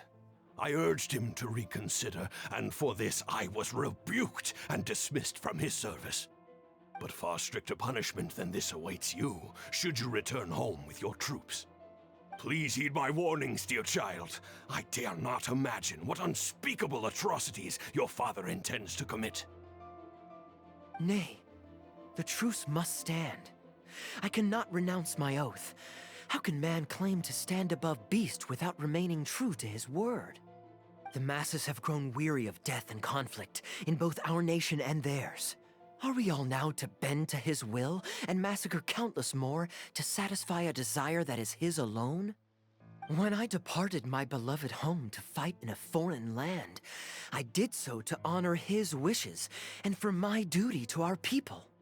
Alas, is this fate's grand design? Is this fate's grand design?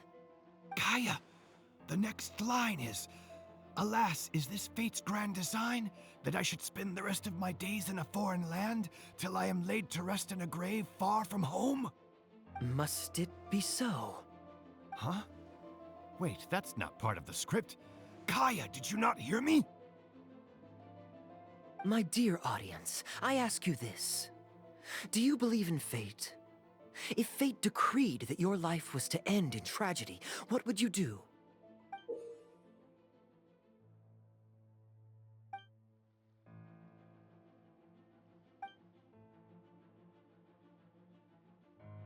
Oh?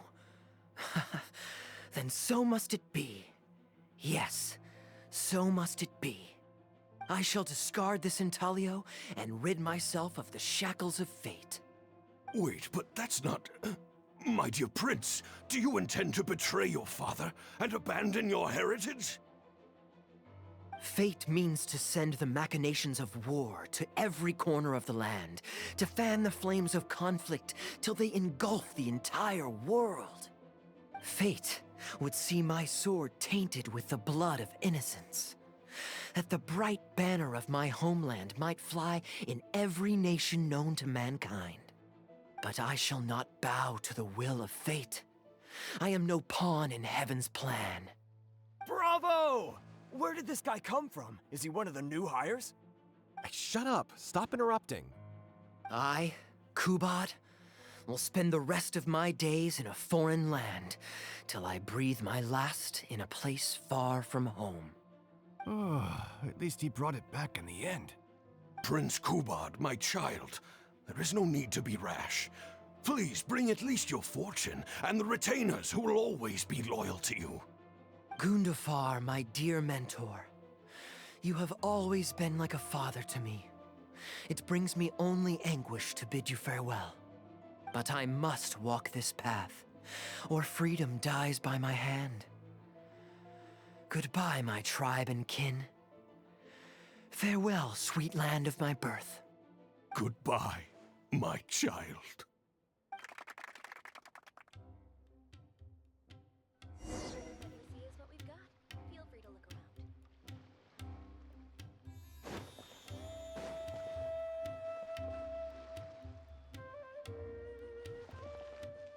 Ooh, it's Prince Kubad. Could I please get your autograph? Why, certainly, ma'am. Ooh, thank you. I'll just go find a pen. Feeling more like a fan now? Acting is quite fun. If there ever came a day when I left the Knights of Favonius, I think I might go into acting full-time. Darbil, could you introduce me to this young man? Ah, my apologies, Master Toos. I somehow missed you in the crowd earlier. I was some distance away.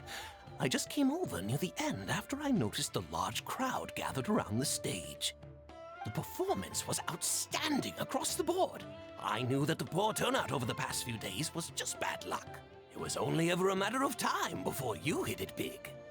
The improvised section was particularly good. I think you could include some improvisation as a staple in future performances. As for the prop he threw, no need to get it back. It's fairly cheap anyway.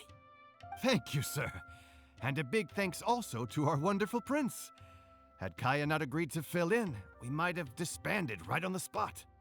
Kaeya, was it? Well, young man, I must say you've made quite the impression on me. My caravan is always loaded with the finest food and wines. You're welcome to visit at any time.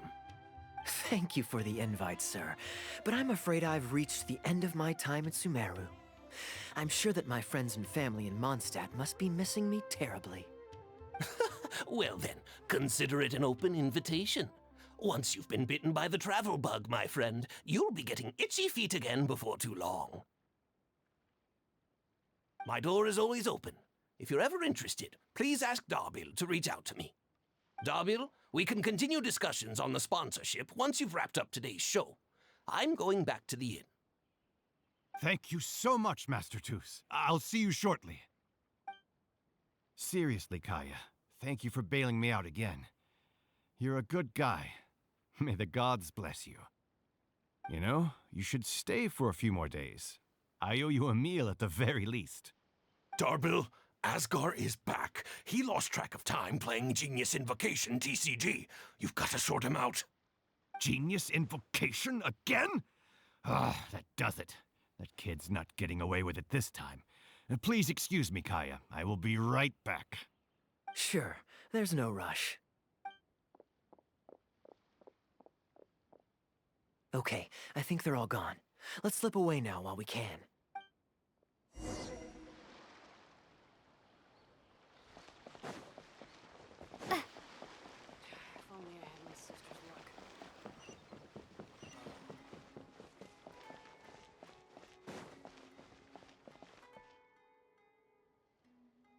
All right, this should be far enough. Don't think they'll find me here. People were starting to expect a lot of things that I didn't sign up for. Besides, the missing actor is back now. Darbil shouldn't be needing me to stand in again.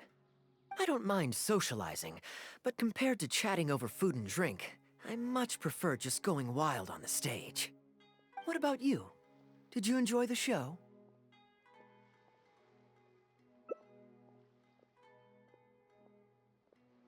Oh? I was expecting a lengthier critique, but you've thrown the question right back at me. Sneaky. All right, I'll rise to your challenge. Let me think. All the world's a stage, and all the people merely players. Does that answer your question?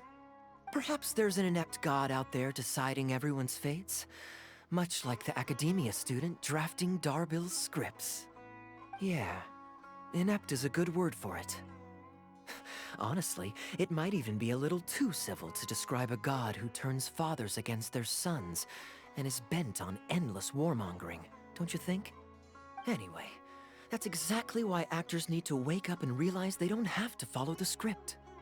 There's nothing to stop them from following their gut and making it up as they go along. Oh, my dear traveler, please don't take me too literally. I don't want you to get the wrong idea. The god is just a figure of speech. The real point I'm making is about the actors. Everyone, you and I included, is both an actor and a member of the audience. If you don't like the script, just walk off the stage and join the audience. You always have a choice. A little too obtuse? Well, don't dwell on it. It's nothing worth losing sleep over. I was just thinking aloud. Relax, be yourself, do your thing. That's all I'm really trying to say. When I did my little bit of audience interaction back there, you had no time to prepare. You had to just say what you thought in the moment. I think those spontaneous thoughts are often the most authentic. And that's why I liked your answer. You're still holding on to the intaglio I threw you from the stage, right? Keep it. Think of it as a souvenir from my improvised performance. It's been the most fascinating day, hasn't it, little birdie?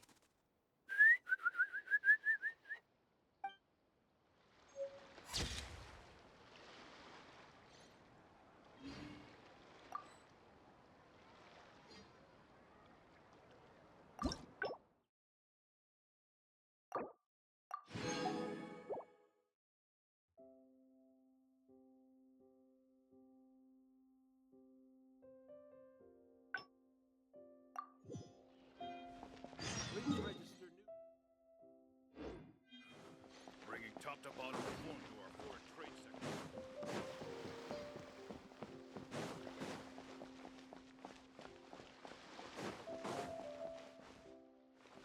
You're always so busy. It's high time you gave yourself a proper... And anyway, life is short, so we should make the most of the time we have. Right? Now I remember why you're an honorary knight. Of course being tempted by money is beneath you. Your honest character is dazzling to behold. Like the sunlight reflecting off the surface of Cider Lake in the late fall, I hold my hands up. My thinking was mistaken.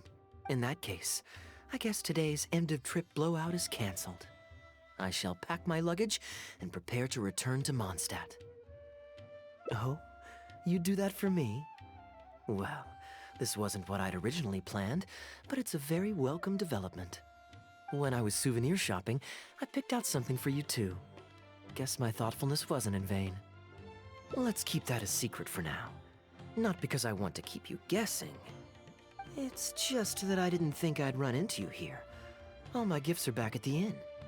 I want you to find out for yourself when you open it. The surprise is what gift giving is all about, is it not? Then it's settled. We'll leave together shortly.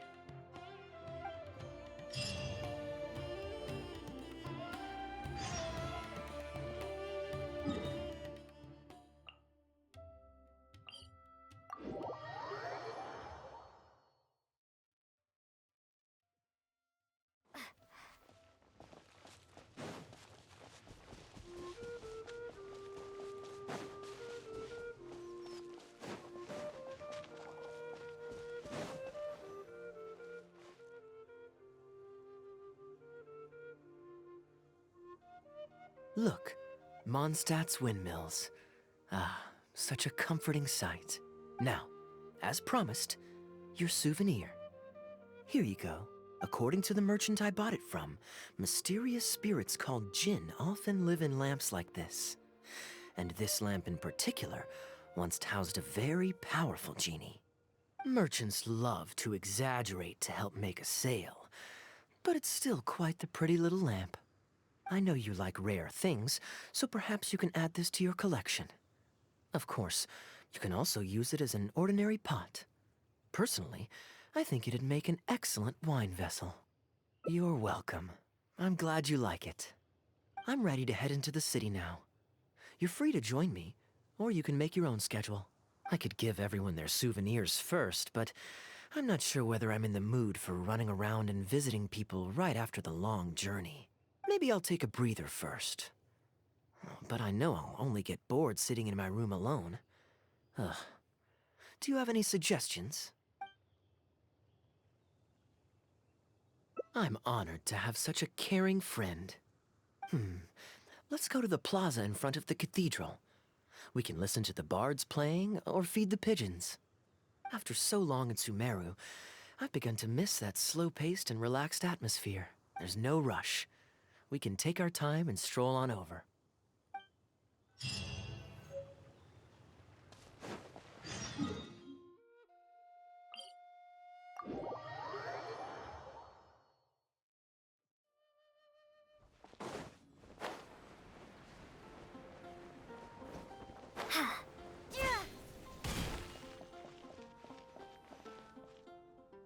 Port Ormos is always lively, even late into the night.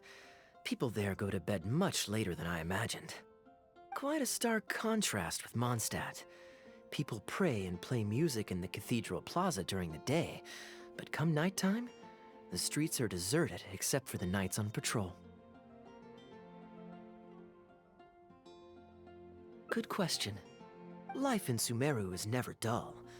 Last time I was out drinking on the street at night, some passing mercenaries invited me to dance. Although, I did learn later that that kind of thing is highly unusual even there. They must have been in a very good mood that night. They taught me a lot of songs that they usually sing during feasts. It really was a fun night. But be that as it may, I think I'm more suited to the free and easy life in Mondstadt. Simple, honest folks like me, we don't need much to be content. Fair enough. Let's shelve that discussion for now. Have you ever had a chance to hear the cathedral choir before? The hymns they sing are a whole tradition in their own right. Quite different from the folk songs that the bards play. Well, let's see if we can catch them today. Sister Grace is right there, so we can ask her about the choir's schedule.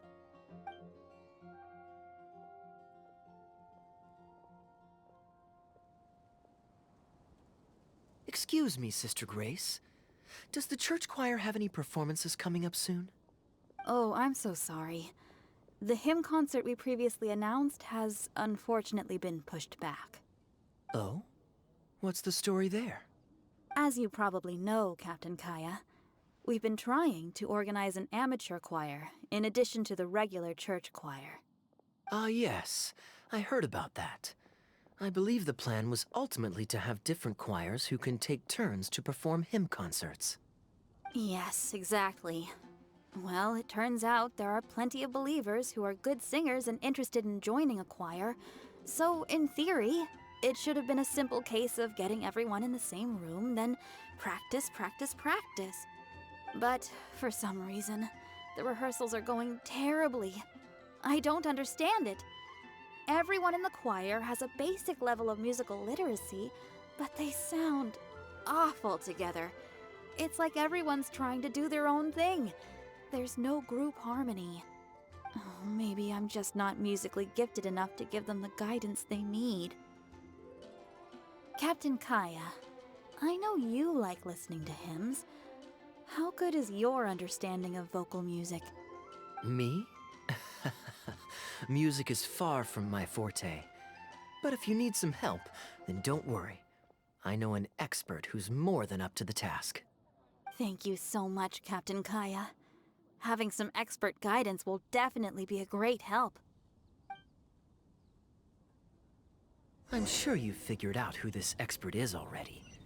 He has the best singing voice of any poet in Mondstadt, and understands poetry better than any other singer. Plus, he's exceptionally easy to find. 9 out of 10 times, he's in the tavern.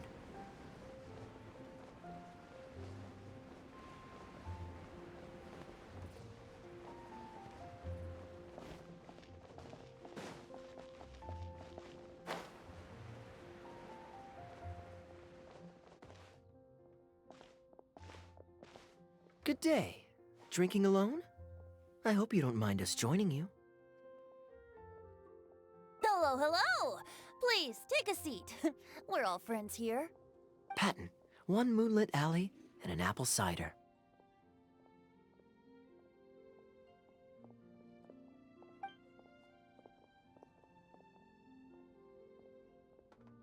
Ooh, excellent choices. Come on, let's have a toast and drain our glasses together. Here's to the time spent drinking with friends, which is more unforgettable than the drinks are delectable. Ever the poet, Professor Venti. A beautiful toast from the bard with the most. Any new songs of yours we could listen to? There's a real dearth of quality entertainment at the moment, since the cathedral's choir performance has been delayed again. Speaking of which, I trust you've heard Sister Grace's choir perform before? Of course! Though the format is a little on the formal side, they do sing quite beautifully. Very pleasant to listen to. So you'd say you enjoy listening to hymns? Let me think. Well, however it's expressed, as long as you can hear the singer's passion and joy in their voice, I consider it a phenomenal performance. Passion and joy, huh? An intriguing perspective. By this logic, I suppose Lord Barbados would also enjoy the choir's performances. Oh? And why is that? Think about it. It's only because of his patient guidance and protection that the people of Mondstadt can now sing such beautiful hymns in the cathedral. It must be quite satisfying for him to hear a joyful people lift up their voices in song. Yes, well, that's a beautiful image filled with hope. But actually, maybe Barbados himself doesn't give it so much thought. In principle, the hymns of the cathedral are dedicated to a god. But in reality, the audience are all ordinary people with very worldly concerns. So what really matters is that the people enjoy what they're listening to. If Sister Grace was able to see things that way, perhaps she wouldn't feel so distressed. Huh? Distressed? About what? Ugh, she might be asking a bit too much. To be honest, if they have a natural talent for music, they should just be allowed to sing whatever they want. It'll all sound good. I'm pretty sure the first people to sing songs to the Animo Archon weren't all singing the same tune. Besides, he is the god of freedom. Surely he'd prefer to hear Mondstadters sing their hearts out however comes naturally to them. Well, to each their own, I say. But Sister Grace seems quite bothered by the whole thing. If only a kind soul with a deep understanding of poetry and music could help her. Patton? More drinks? Uh-oh. I only brought enough money for one bottle today. I'll have to pass. Another bottle of apple cider for Venti, please, Patton. My treat. Wow! Thanks, Kaeya. Ah, you are one of the finest students ever to emerge from my fast-track love poetry class. I always did admire your enthusiasm and kindness. With the aid of this bottle, a humble bard's woes are whisked away on the wind. And so it falls to this humble bard to pass the blessing on to another. Then this is probably the single most worthwhile alcohol purchase I've ever made. With your help, Sister Grace's problems are as good as solved. Sister Grace is a devout follower of the Animo Archon. Perhaps it's her depth of devotion that causes her to worry too much about the smallest things. Don't worry. Just wait a moment. I'll go find her. Right after I finish this cider. The next time you visit her, our sweet sister shall be sad no more.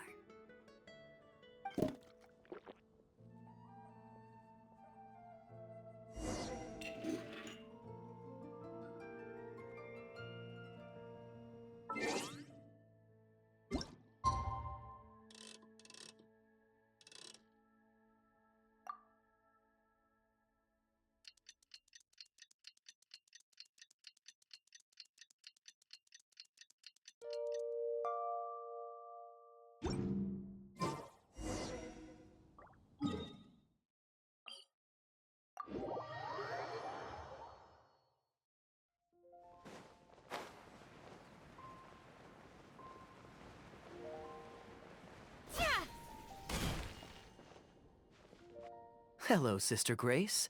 How are the rehearsals going? Captain Kaeya, your bard friend has a few suggestions that are somewhat fanciful in nature. Fanciful in the sense of not worth adopting? Is that what you mean?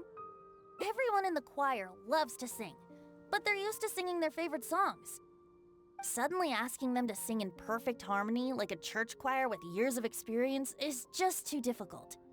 So, why ask them to adjust to the demands of those staid old church hymns when you could just create a new song for them? One that they'll be able to grasp quickly?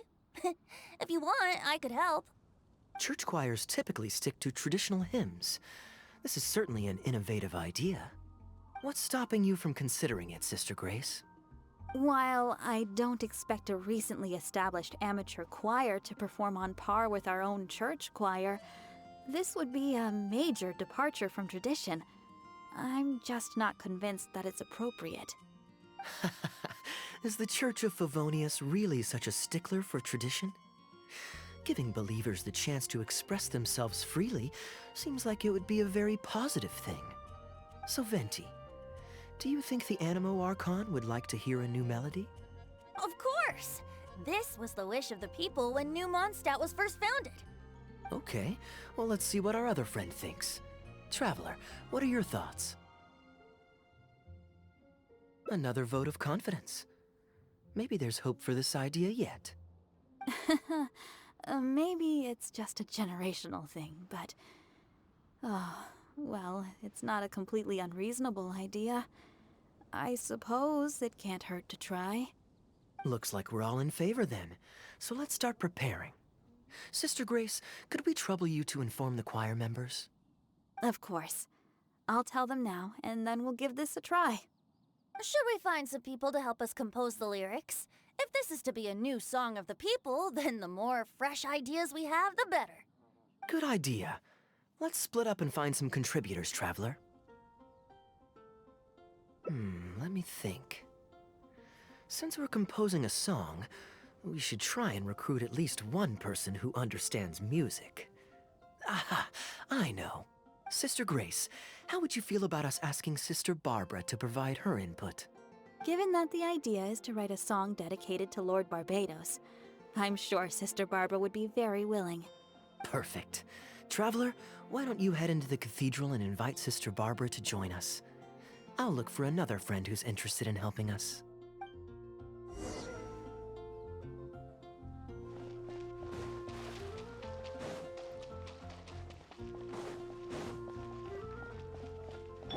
Let's dance. Let the show begin.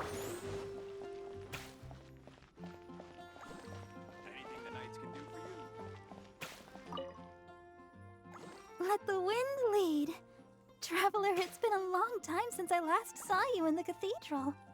Fortunately, I have some time to spare at the moment. What is it? Oh, I see! What an interesting idea. The hymns we know today have been passed down to us through the ages. Very few people would ever think to create a new one, but as long as we put our hearts into it and write with reverence and devotion, perhaps our new song can become part of the tradition that is passed on and bring joy to future generations. I never imagined that the bard would come up with such an amazing suggestion. I'd really love to be a part of this. Sure, let's go there together right now.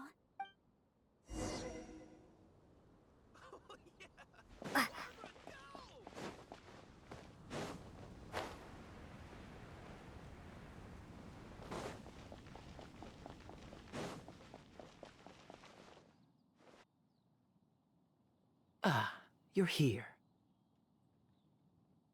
You took your sweet time.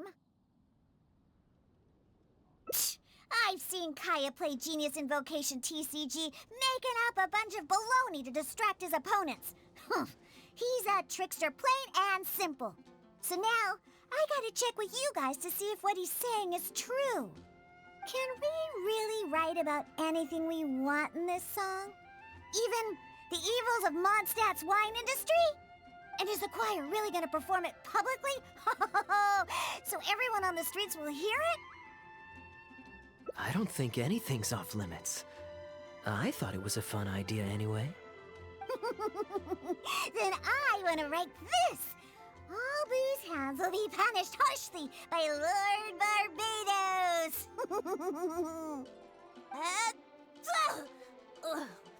That's a very novel idea indeed.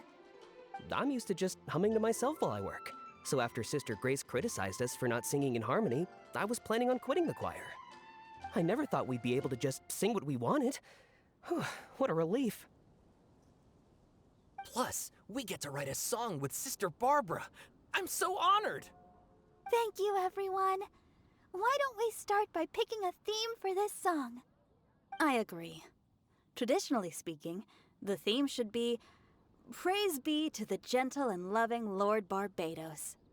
I expect that Professor Venti might feel that topic is overdone and lacks originality, and that it may not be to Lord Barbados's liking. That's Kaeya for you. Got it in one. I'd suggest that everyone start by thinking of the little things in life that bring you joy. Ooh, well then can I praise the perfect fish head soup my mom cooked last night? Of course you can. I think I'd like to rejoice in the precious days spent together with family.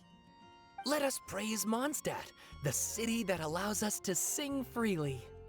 See? Already we have lots of wonderful ideas. Let's write them down, and then Kaeya can... Kaeya?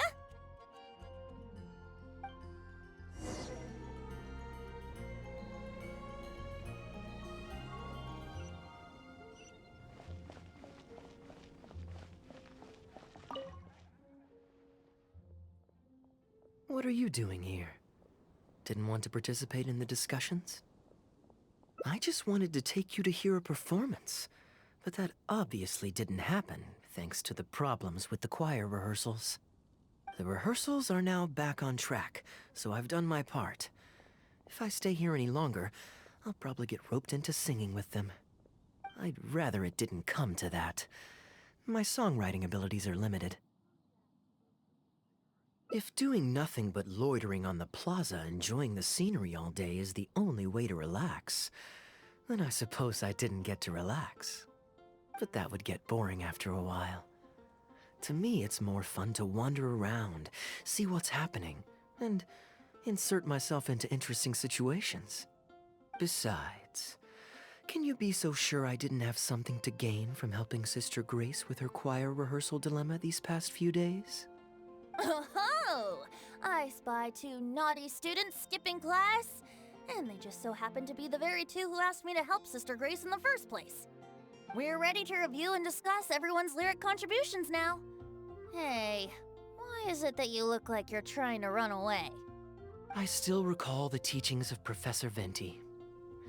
The Animo Archon cares not about how moving the people's songs of praise are, but rather whether or not the song comes from the heart. With so many true believers gathered together earnestly writing a song for him, I'm sure the Animo Archon is watching on and feels very satisfied. That's what a song of worship is all about. So, mission accomplished. And that's the reason you've decided to leave? Slipping away before the final verse is sung, before the poet has uttered the last line, before everything has concluded. I don't know. Something about it just resonates with me. Oh no, you've seen right through me. Wow, that was a craftily crafted speech. I almost fell for it. But to share all this with a group of friends, only to find myself one friend short before the final verse is sung, before the poet has uttered the last line, before everything has concluded, I don't know. Something about it just irritates me. If you don't want to write a poem, then let me gift you one. Abandoned to whatever fortune the cruel waters bring, bereft of control, directionless I swing. The swift currents surge, and onward I urge, through the snow and frost that fall and winter bring. Majestic waves cresting, surf roaring its tail, none but the ocean to hear as I sing. The stars in my eyes as I chart toward the horizon, that into one day from the endless dome of night I shall spring. If you are a chaser of freedom, the Animo Archon will bless you. So why not let those feelings out and sing with everyone? A boat that has come unmoored will not get lost in the night, but sail towards the dawn. A beautiful image. Of course, you don't have to believe in it, but the winds of Mondstadt will guide every lost ship back to safe harbor. Well, after a fine poem like that, it would be plain rude of me not to rejoin you. Let's head back together. You two, of all people, have to be there for the grand finale.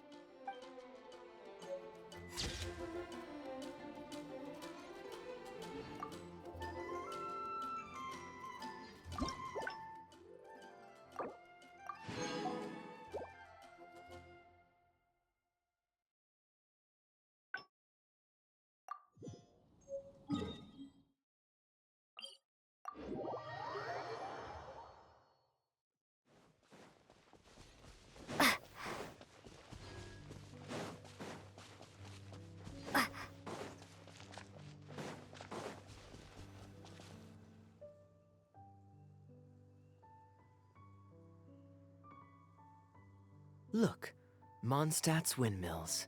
Ah, such a comforting sight. Now, as promised, according to the merchant I bought it, merchants love. I know you like rare things, so you're welcome. I'm ready to head into the... I could give everyone their souvenir. Maybe I'll take a breather first.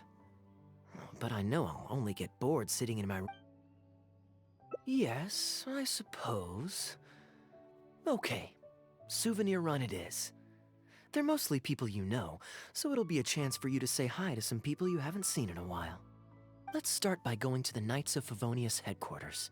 Jean and Lisa will definitely be there, and with any luck, we might run into a few others too.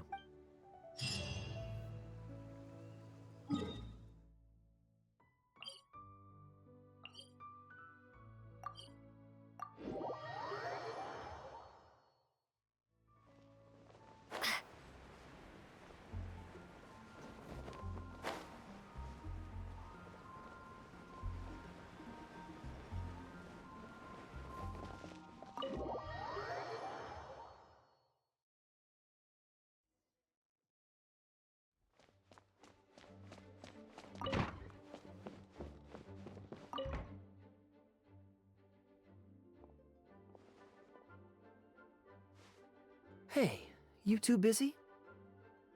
You must have had a tough journey, Kaeya. Oh, it's been a while, cutie. Yes, welcome back, Kaeya. Why is the honorary knight accompanying you?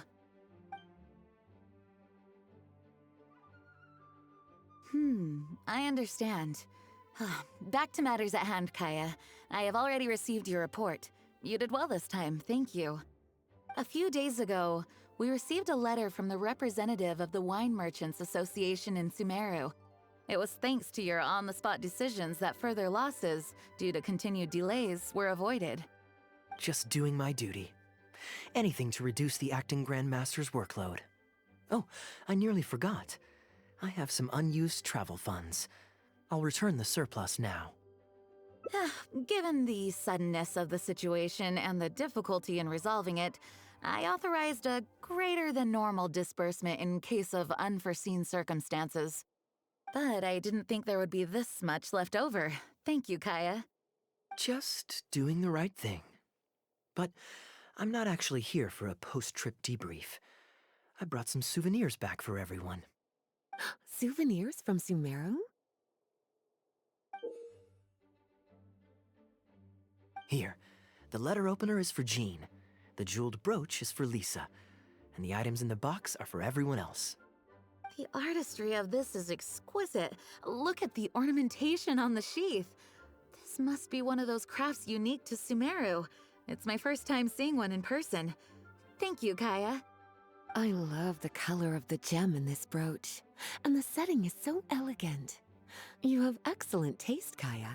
This can't have come cheap. It wasn't too bad. I didn't spend too much. Might I intrude a moment? Albedo, is that you? Come in. I finished the latest quarterly expenses report for the workshop. It's ready for your review. Traveler, greetings. And Kaeya, welcome back from Sumeru. Haven't seen you in a while. You two look like you're in good spirits. As a matter of fact, the honorary knight and I traveled back from Sumeru together. Ah, yes, and I brought some souvenirs for you and Klee. They form a set. Hold on, let me dig them out. You're too kind. Klee has been constantly inquiring as to the timing of your return lately. Since you weren't around, she thought you had also been grounded, and that it would be a long time before you could come out. Children always have the most peculiar way of looking at things. Also been grounded? Sounds like things haven't been too dull for you all in my absence. It's Klee's third time this month. Evidently, you're not the least bit surprised. No. On the contrary, what would be a surprise is if Klee ever managed to stay out of trouble for a substantial length of time. Anyway, since my souvenir is part of a set with Klee's, there's no rush to give it to me. When Klee's next, released, I'll bring her to see you sometime. We'll collect our souvenirs together. Sure, makes sense. Leave the surprise for the person who'll enjoy it the most. I'll leave these documents here. I'll take my leave now, everyone. Kaeya, I've approved your vacation request. Use this time to relax and unwind.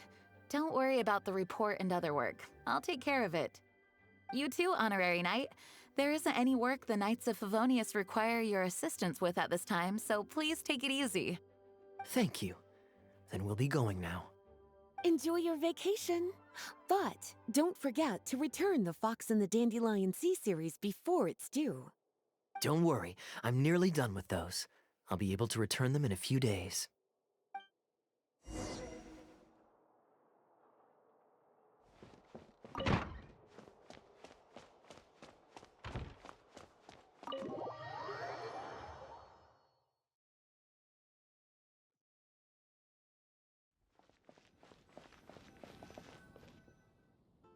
I'm surprised Klee still hasn't escaped.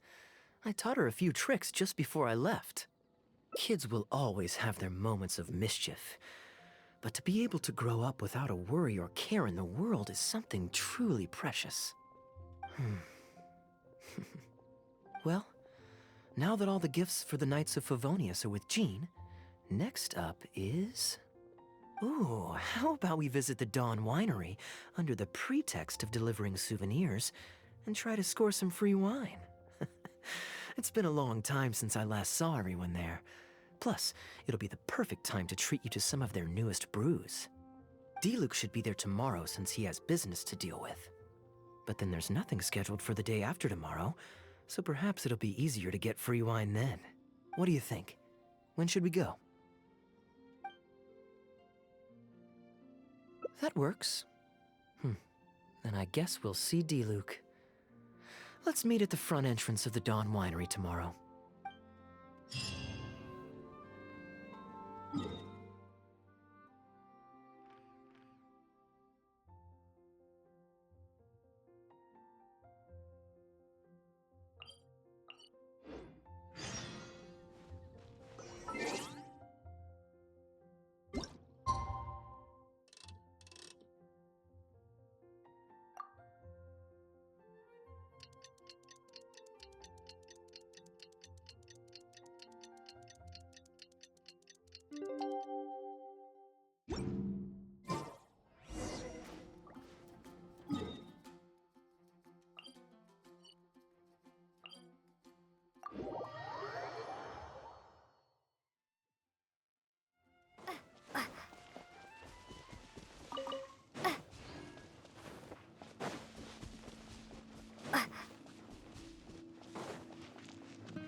You made it.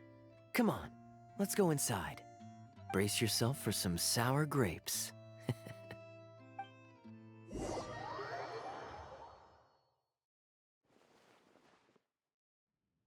If you're not feeling well, then let me go this time. Oh, I'm fine. It's not serious. Oh, I'm sorry. I hope I'm not interrupting anything important. What are you doing here today? And I see you've brought a +1. Oh, it's nothing particularly pressing. It's just that we recently returned from Sumeru, and given how long it's been since we last visited the winery, we thought we'd drop by and say hello. Is that it? Make yourselves comfortable then. Oh, do you really mean that? Because my definition of comfortable happens to involve prodigious amounts of your finest wines.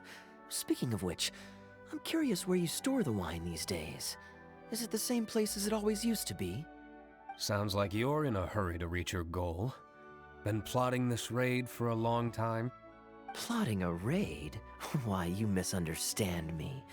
The truth is, a rumor happened to reach my ears recently.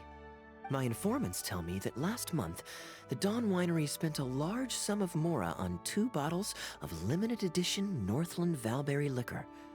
However, it turns out that they were likely just cheap knockoffs masquerading as the real thing. Of course, a teetotaler like yourself would struggle to tell the difference. So why not get a connoisseur to help you appraise the quality? Ah, wait. But the sterling reputation of Dawn Winery is at stake. Why, if you really purchased bootleg liquor, that would be scandalous. Better to have unknown and insignificant alcohol aficionados do the taste test for you, to prevent word getting out. Quite the story. You used that one last year. Got anything else? What? Really? I totally forgot. In that case, how about the principle of reciprocity? Here, this is for you. I bought it for you in Sumeru, and it cost a veritable mountain of mora.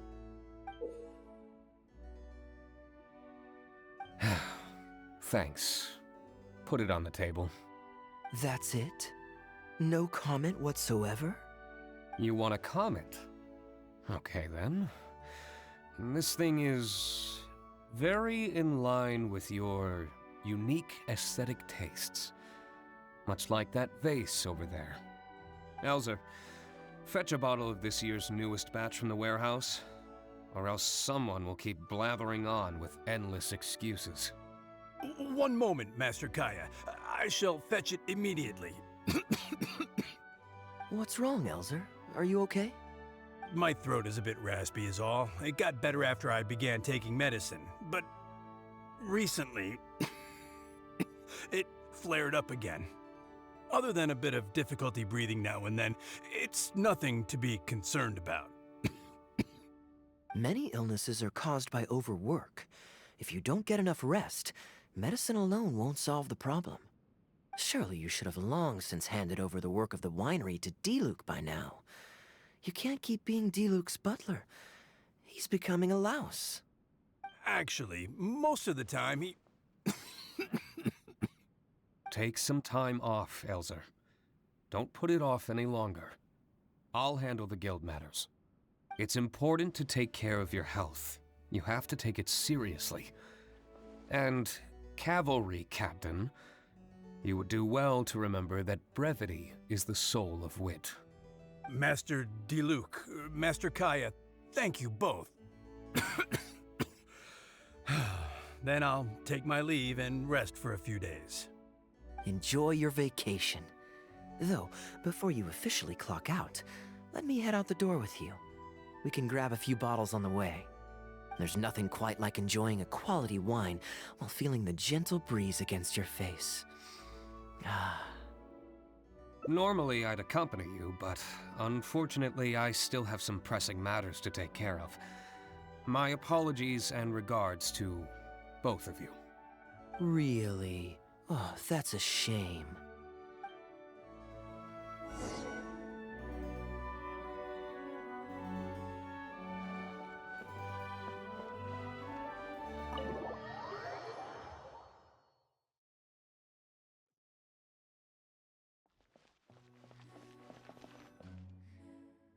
I asked Connor to select a bottle of our best. He'll bring it by shortly. You asked Connor? He hasn't seen you in a while. He's just happy to be able to do this for you. Considerate as ever. Ah, Elzer, I also brought you a gift. Here, this belt buckle's for you. Such artistry. Thank you very much indeed. I'll put it on as soon as I get home. Glad you like it. Go on, enjoy your time off. And don't forget to see a doctor. Very well, Master Kaeya.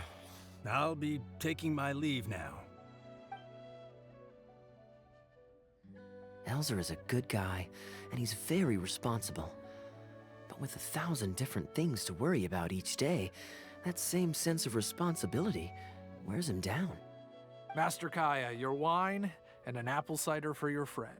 All freshly fermented this year. Please, have a taste.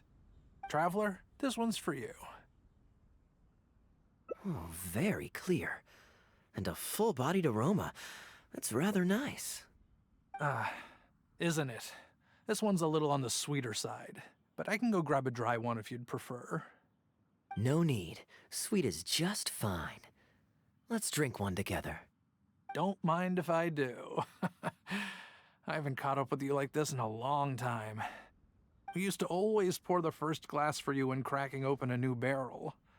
With you gone these past few years, I've had to drink it for you.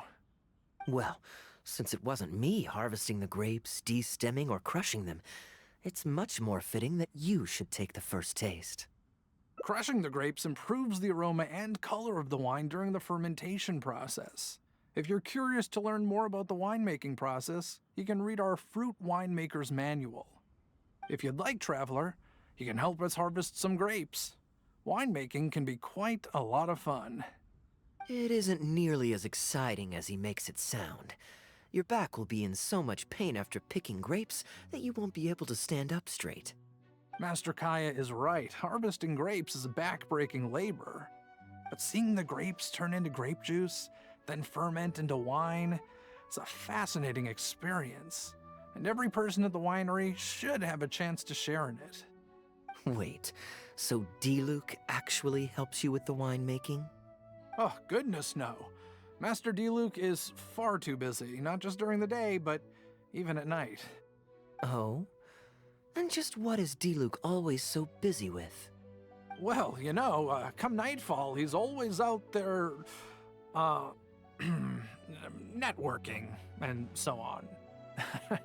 Master Kaeya, you may be surprised to learn just what lengths Master D-Luke is willing to go to for the sake of the business. Connor, you're an awful liar. I hate to see you struggle. Oh, so Master Kaeya, how do you like your drink? I remember you weren't very interested in wine when you were young. That was because the adults said children weren't allowed even a drop. Don't you remember how much trouble D-Luke got in that time he snuck a drink? Ah, yes, of course. Adeline even covered for the two of you. But on a serious note, having grown up at a winery, I spent my childhood watching Tunner plant the grape seeds, waiting for them to ripen on the vine, harvesting them together, and waiting for the alcohol to ferment. Even though I couldn't help with making distilled spirits, watching everyone work was fascinating. How could anyone not love to drink with a childhood like that? So, let us raise a glass to wine itself, and in thanks to the gracious hospitality the winery has shown us today. Here, here, to Dawn Winery. Speaking of wine, Connor, I have a gift for you. It's a decanter set from Sumeru. I get a present too?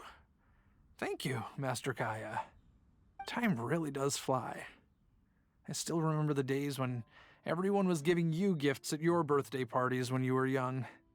Now I have wrinkles and Tunner's bent double, while Master Kaeya is the cavalry captain of the Knights of Favonius. How is Tunner holding up? He's still tough, but getting on in years, so some things just aren't as easy as they were.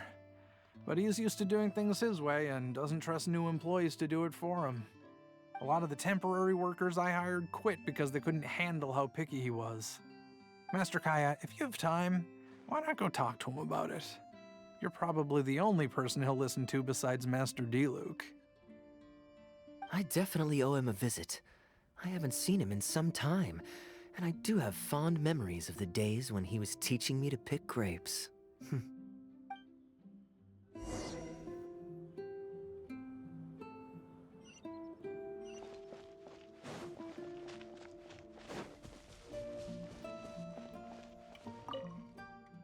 Busy day today, Tunner? Oh, Master Kaeya, you're back. No, I'm not at all busy. I just spend my hours watching the grapes growing on the vine. They're growing wonderfully this year. A few rows are almost ripe. We've already begun harvesting them these past few days, so that'll keep me occupied. Sit. After we're done picking, I'll bring a few bunches over for you to try. No need.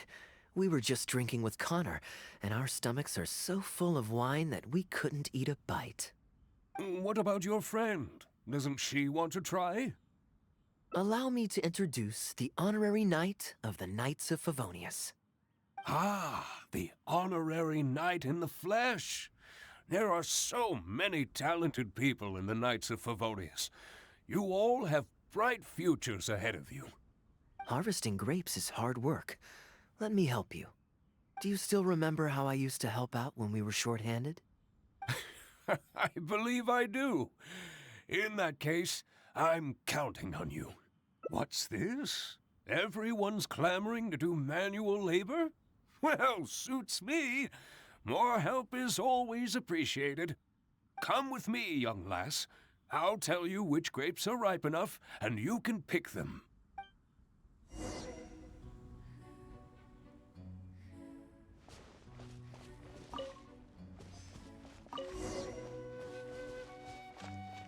Ooh, you have nimble hands, lassie.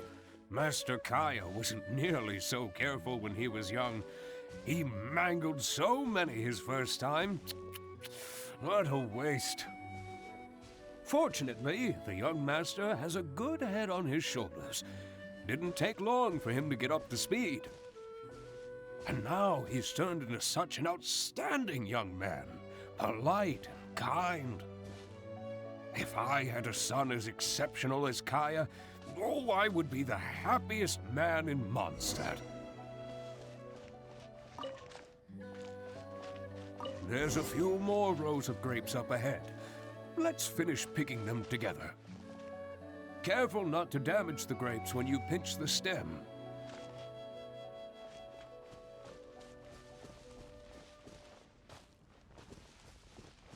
These grapes look excellent. You're a fast learner.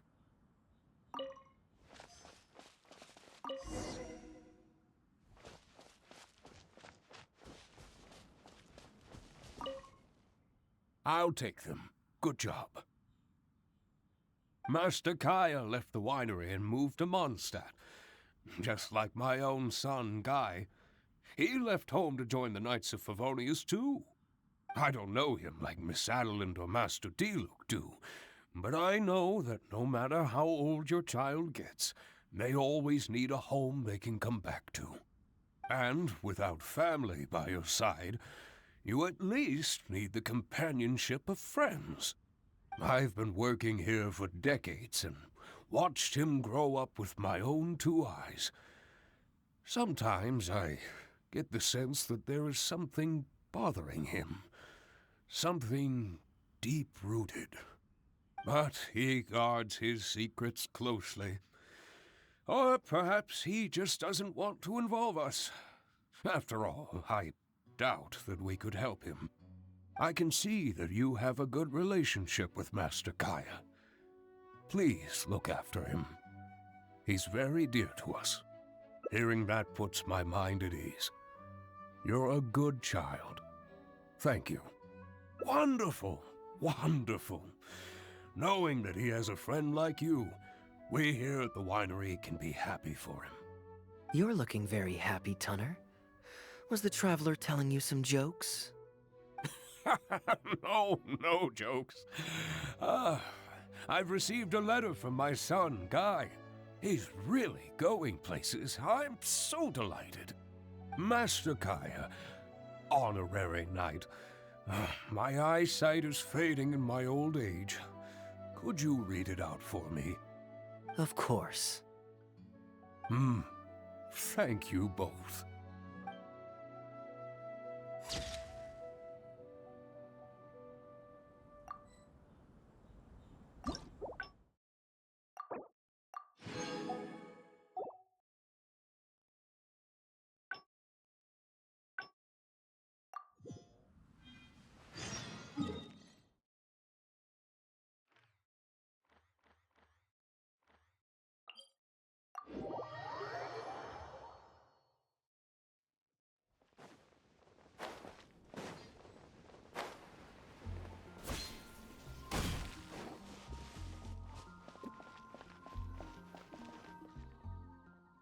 I'm surprised Klee still hasn't escaped. Kids will always...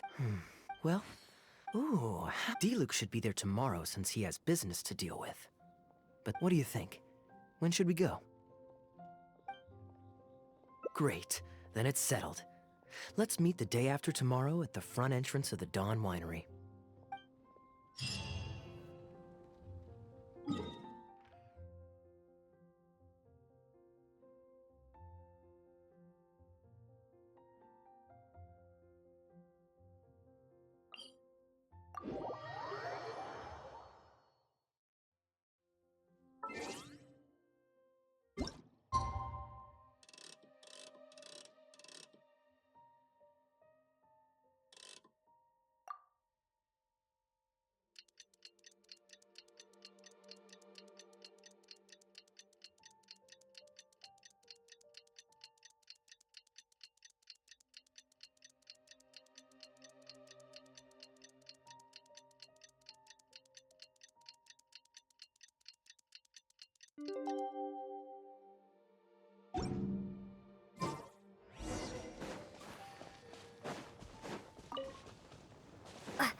You're more punctual than I expected.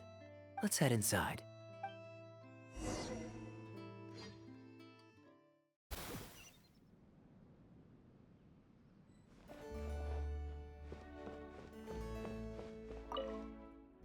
Master Kaeya? And the Traveler? Welcome, welcome. Please, come in. I'll fetch you both something to drink. Long time no see, Elzer. Yes, it's been a while, hasn't it? So what brings you back to the winery this... Sorry. Is there anything I can do for you? No need to be so formal. I just returned from Sumeru and dropped by to see you all. Ah, what a pity. Master Diluc went out to handle business last night and hasn't returned yet. Never mind. The main thing is that you and Adeland are here. Oh, speaking of Adeland, where is she? She's taking some time off. She was busy cleaning yesterday and finally has a bit of time to herself. Perfect. I brought some gifts for you both. Here, this belt buckle is for you. My goodness, it's exquisite. Thank you, Master Kaeya. I'll treasure it. Would you like anything to drink? We recently finished making a new batch of dandelion wine. Well, what perfect timing.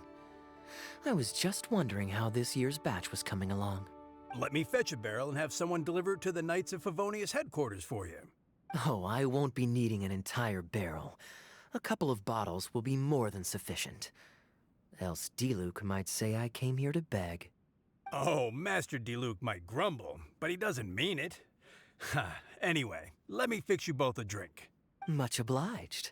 Then I'll have a glass of dandelion wine and a glass of cider lake for her, if you please. The name is not that literal. It is a drink with virtually no alcoholic content, as Master Kaeya will be aware. I'll prepare them now. Please, wait a moment. Strictly speaking, that's not entirely true.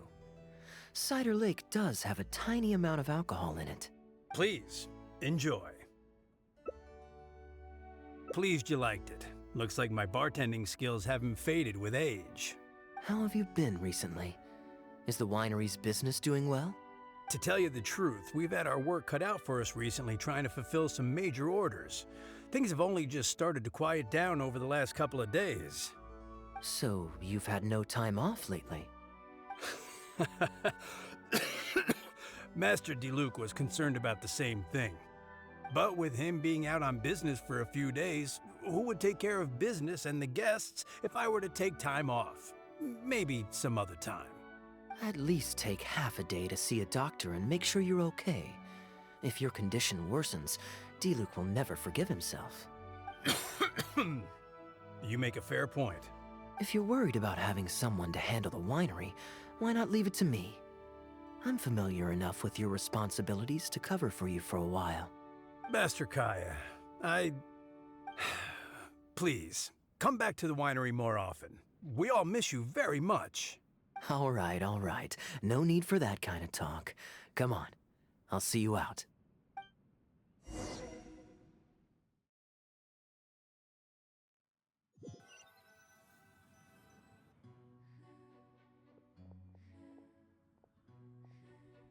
While I'm resting, I shall leave Dawn Winery in your hands. Don't worry, I'm not going anywhere. Rest easy, and go see the doctor.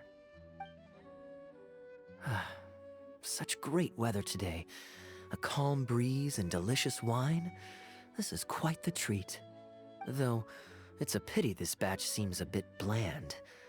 How about I go to the wine locker and fetch one from the reserve collection? I remember it's on the second floor. Of course it's fine. I promised Elzer I'd help. I said nothing about leaving the wine alone. Sorry, I'm a little late to the welcome party, but I believe I just heard the words wine locker and reserve collection.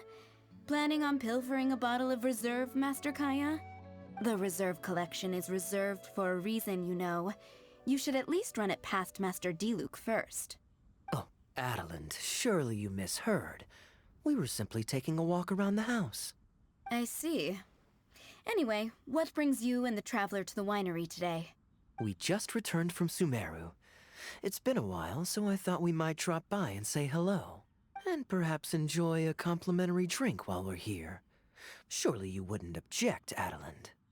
How could I object? We're simply happy that you've come back to see us. Oh, Adeland, I also brought some gifts for you all. This bottle of essential oil is for you. If you rub it on your hands when it gets cold, your skin won't crack. Oh my! I can't believe you remembered something like that. Of course I remember. You always took such good care of me when I fell sick as a child. In comparison, this is nothing. You're all grown up now, and you don't get sick nearly as easily. You don't need me to look after you anymore. True, I don't get sick as much. But speaking of being looked after, when I was in Sumeru, I did find myself and my stomach missing your cooking so terribly. Oh, are you hungry? Would you like to eat something? You too, traveler. Please tell me if there's anything you'd like to eat. Well, now that you mention it, I do actually feel a bit peckish. Steak? Oh, yes. A nice steak would really hit the spot. Fragrant cedarwood grilled, medium, stewed vegetables on the side? Yes, just like you always used to make. Thank you kindly, Adeland. My pleasure. Traveler, I'm sorry I'm not familiar with your preferences. Would you like to come with me and select a few dishes?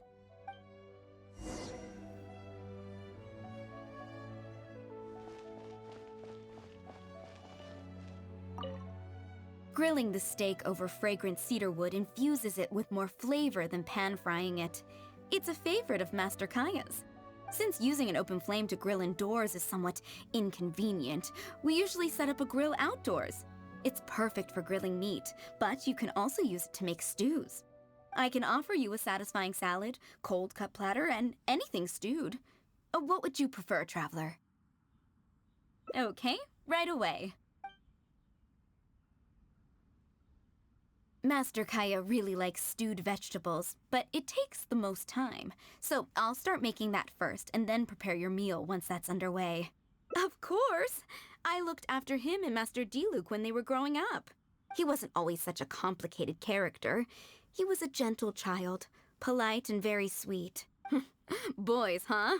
The gentle ones grow up to be wild, and the rambunctious ones become quiet and reserved. At least that's my experience.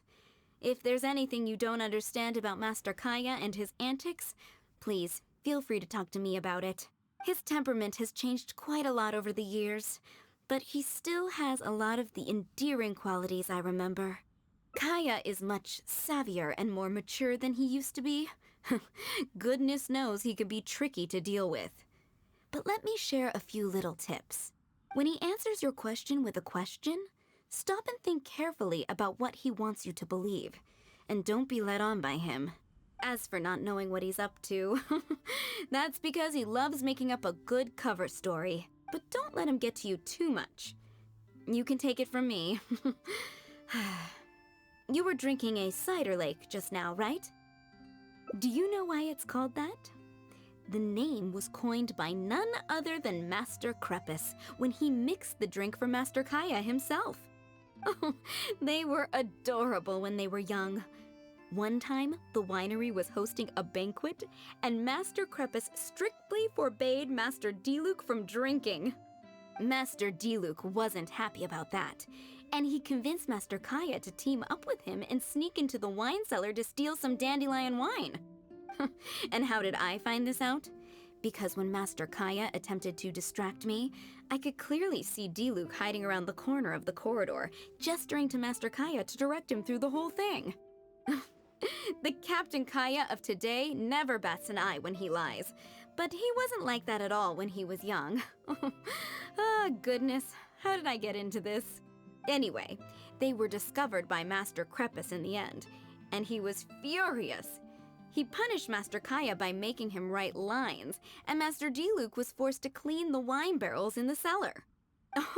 The wine cellar had over a dozen large wine barrels to scrub, and Master Diluc was just a child. There was no way he could finish it all by himself. Master Crepus really meant to teach him a lesson. I'd originally planned to secretly finish off the work for him, but when I peeked inside the cellar, I found that Master Kaeya was already there. He and I finished scrubbing the remaining barrels when Master Crepus saw that the bruises on Master Kaeya's hands were even darker than those on Master Diluc's hands. He instantly understood the situation. Master Crepus wasn't stern by nature, so to comfort Master Kaeya, he mixed him a drink and added a few drops of alcohol just so he could have a little taste. So you see, Kaeya was a gentle child, and never one to boast about the things he did for other people. Sometimes he'd even deny it if asked. His friends have a special place in his heart, even if he keeps this to himself. Kaeya's quite a smooth talker these days, but I can tell that his habit of quietly helping others hasn't changed. Ah, good. Okay, the stew is nearly ready, but the meat and the other dishes will need a moment. Please wait at the table. I'll be over shortly.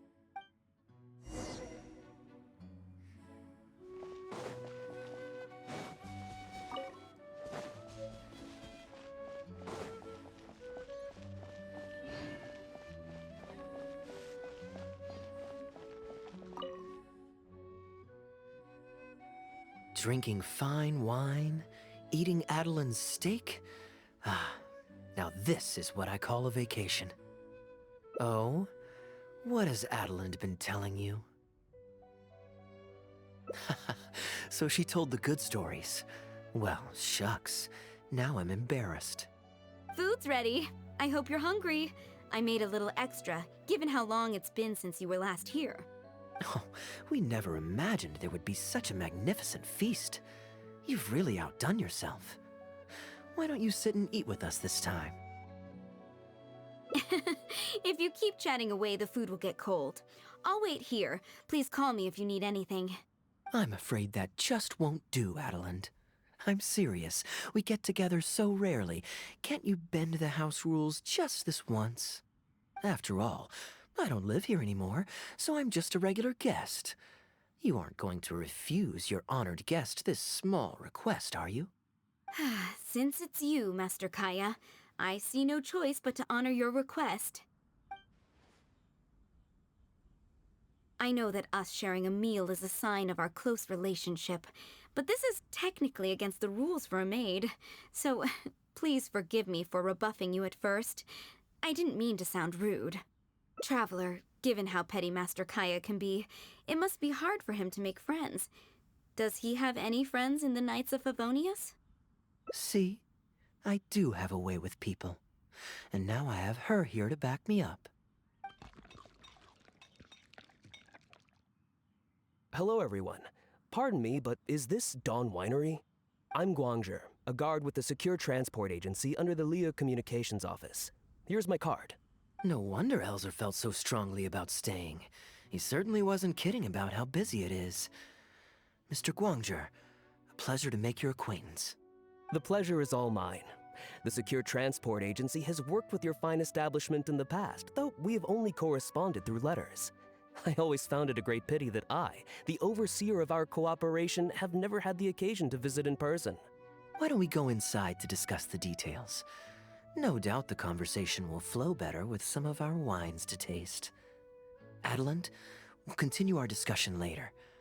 Could you fetch some apple cider for the three of us? Certainly, Master Kaeya. Please wait a moment.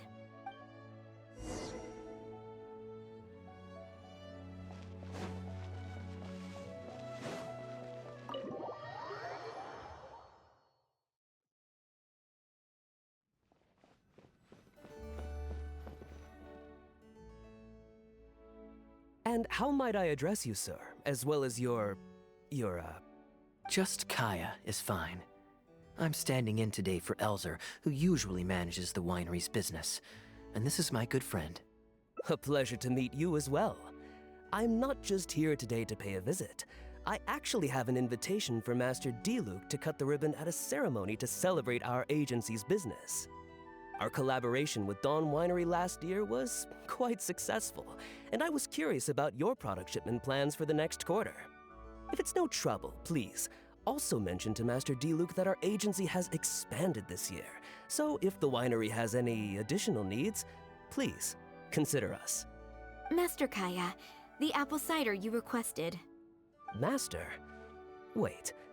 Pardon my foolishness, but might I inquire as to your relation to Dawn Winery?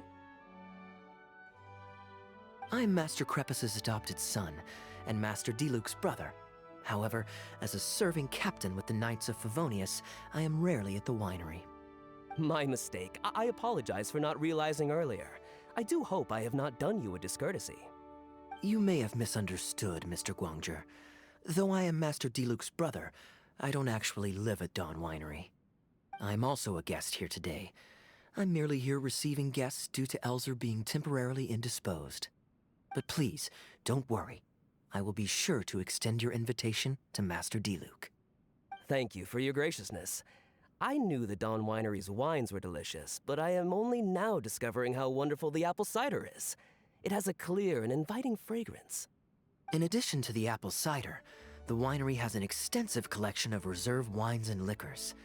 I see you are also a connoisseur of fine wines, so it would be a shame not to sample some. Adeland, please fetch a bottle from the reserve collection in the second floor wine locker. As you wish, Master. Thank you again for your most gracious hospitality. Today's trip was very fruitful. Now, allow your humble servant to take his leave. Please, it was a pleasure. Here's hoping we'll have a chance to share some more fine wines together in the future. The guest has left, Master Kaeya. It's no skin off my nose. Master Diluc may have a few choice words when he learns of the situation, but that's all. All I really wanted to say is, you will always be a part of the Dawn Winery family, Master Kaeya. I have never considered you an outsider. No matter when, if you ever feel tired, you'll always be welcome here. I understand, Adeland. Oh, now this is a busy day. Who's at the door this time? Hello, everyone. I'm back. Now that was fast. How are you feeling? The doctor said there was nothing to worry about. I just need some rest. But on the way back, I met someone who was looking for Master Kaeya. Kaeya! Shh! Klee's here to rescue you. Come on! Let's escape. Ah! Miss Honorary Knight! Are you grounded with Kaeya too? Grounded? Yes, Albedo was saying something about that. Sumeru was fun, but it can't compare with Mondstadt. So here we are. You two must have done something to make Jean mad, but that's okay. Kaeya has rescued Klee loads of times before, so when Albedo told me you came back, I went and said sorry to Jean. Kaeya, you're free now! We can go play together again! Oh, if my memory serves me correctly, this child is... This is a fully qualified Knight of Favonius, Klee. Hello, miss. I'm Klee. We're sorry. Please don't ground Kaeya. What? I really need to take Kaeya and Miss Honorary Knight away, so we can go find Albedo, Sucrose, Amber, and everyone else and play together. I see. Hello, Miss Klee. You needn't worry. Master Kaeya's grounding is long over. See, Adeland, you don't need to worry about me. I have lots of people to care for me now.